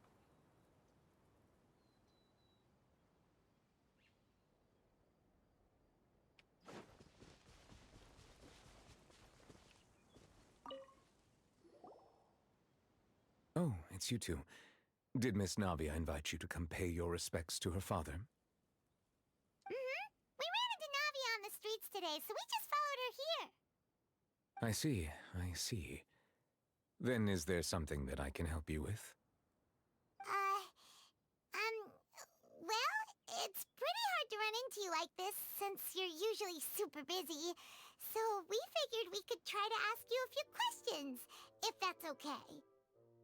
Please feel free. Though outsiders, you helped us solve one of the greatest mysteries in Fontaine, and it would be my pleasure to return the favor. Dude, there's so much. What the fuck is the water? What the fuck is this prophecy?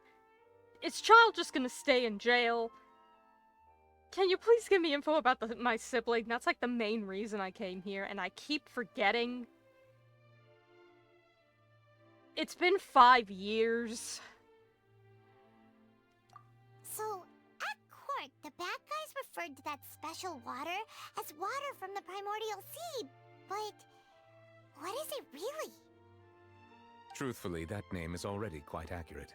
I can only surmise that Vacher and his ilk only learned of its nature and existence after extensive research. There used to be a special sea on the surface of this planet. The nature of its seawater was rather different from that of the sea we know today. Most of Tevat's life forms were first born in that special sea. You could say it nurtured much of the life on this planet. Huh.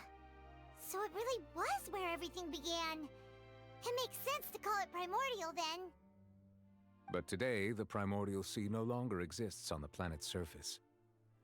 What Vacher discovered must have been some kind of special case, or a remnant from a truly ancient age. Huh. So that's how it is. Oh, you really know everything, Monsieur Neuvillette. But if that's the case, then why would people, at least people from Fontaine, dissolve in that kind of water? Is that what the prophecy is? Just going back to the primordial sea? Indeed. Why would the primordial sea, which was known to engender and nurture life, suddenly reverse itself and devour life instead? Buddy, I don't know. I don't know anything. To be frank, that also doesn't match my understanding of this world and its laws. There must still be some unknown secrets around the people of this land. Is there anything else you'd like to ask me about? Oh, buddy, we got a laundry list of questions. You're gonna be here a little while.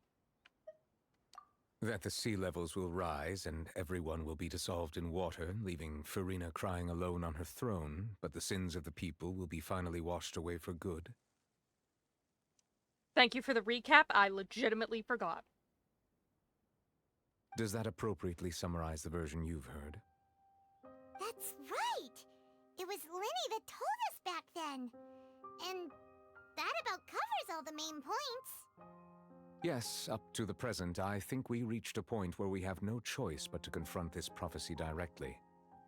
Rumors have it that this prophecy is rooted in the last words the former Hydro Archon left to the world before she passed away. A prophecy? Of the former Hydro Archon? Wow. This is the first time that we've ever heard of it. 2 parts of the prophecy have already proven correct. The rising sea levels, and the ability of the people of Fontaine to be dissolved. We should be more vigilant, and stay on the watch for further signs. Not good, Captain. Speaking of the prophecy, Farina has also always taken it quite seriously. Indeed, she has been collecting information and intelligence from across Tevat for this purpose. If the rumors were true, then perhaps this prophecy is the conundrum left to Farina by her predecessor. But with Farina being the way she is, can we really trust her to solve it? Is there anything else you'd like to ask me about? I love how he's not even gonna answer that. It's like, can we really leave this in Furina's hands? She's kind of like... She kind of just be doing shit, and he's like, I'm not gonna answer that. Next question. My apologies. My investigation has still not reached its conclusion. However, I still believe the judgment of the Oratrice was not rendered arbitrarily. But you also said you thought he was innocent. For many years, I have been quite aware that the Oratrice does not simply mechanically repeat the verdict that I give on each case. As a divinely created mechanism, the people's unified faith in the concept of justice is integrated into it. Oh, yeah, they said that. That is true.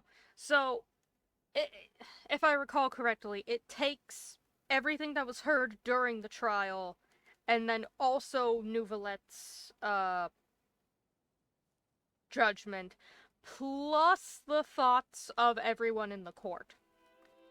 So, we can say, like, hey, he's not the one who did the thing, and we can have the proper evidence, and, you know, Vache coming out and, like, basically just admitting to everything. And Neuvillette can come in and say, hey, he's not guilty. However, the rest of the court can still say, hey, he's a Fatui Harbinger. He's probably done some illegal shit. He's gotta be guilty of something. And then so the Oratrice will take that and go, well, he's not guilty in this particular instance, but he's probably guilty of something, so, he's guilty of something.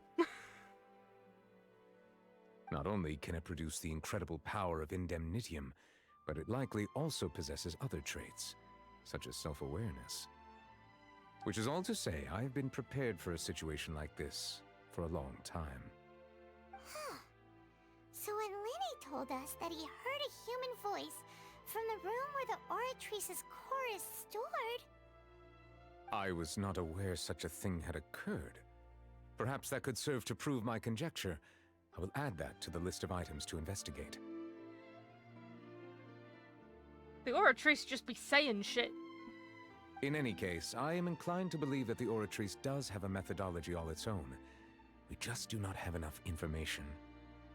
Based on Farina's reaction, I doubt even she had any idea what was going on. She managed to bluff her way through it, though, with her time-tested twin tricks of bravado and drama. While we do intend to get to the bottom of this, for now, we regret to say that the Fatui Harbinger will just have to bide his time in the fortress of Meripede. He's just in jail. He's gonna go chill with Worcestershire sauce. If we did incorrectly convict him of crimes he did not commit, we will most certainly compensate him to the fullest extent allowed by the law. If you ask Paimon, the only compensation he'll want is a no-holds-barred fight with you. Yeah. Yeah. Is there anything else you'd like to ask me about? So now to the main point we've been waiting on for 5 years. Your sibling. Another blonde-haired traveler. I'm sorry, but I've never seen anyone who matches that description. Alright, Paimon, pack it up. This nation has nothing for us. We're done here. On to Natlan. Natlan we go! If he ever stepped foot in Fontaine, I'm sure he followed our laws to the letter, and had no reason to appear on the stage of the opera Epicles. Is there anything else you'd like to ask me about? That is all, sir. Very well.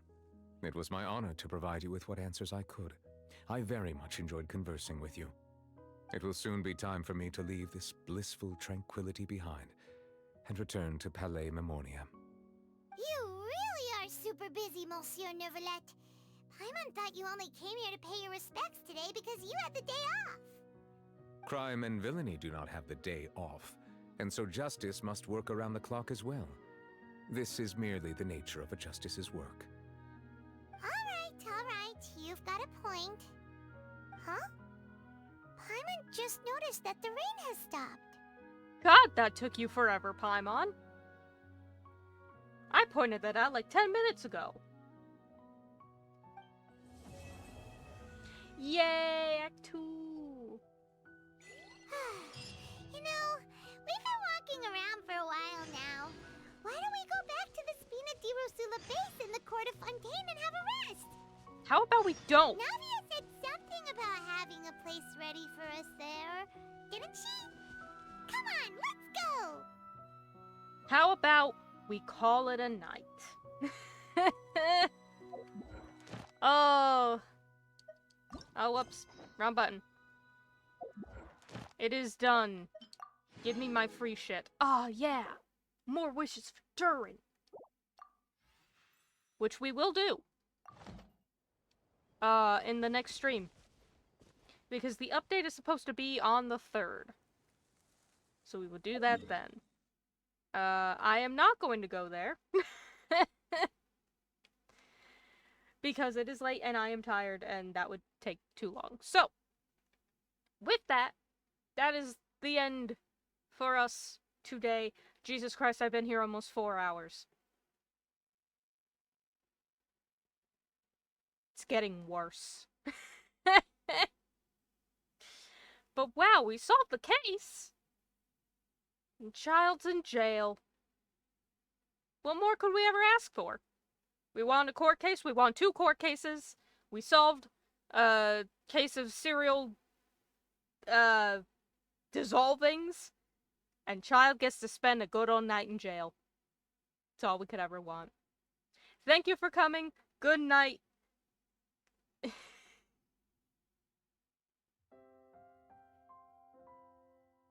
Hell yeah. Everyone have some nice sweet dreams, and I wish you the best. Goodbye.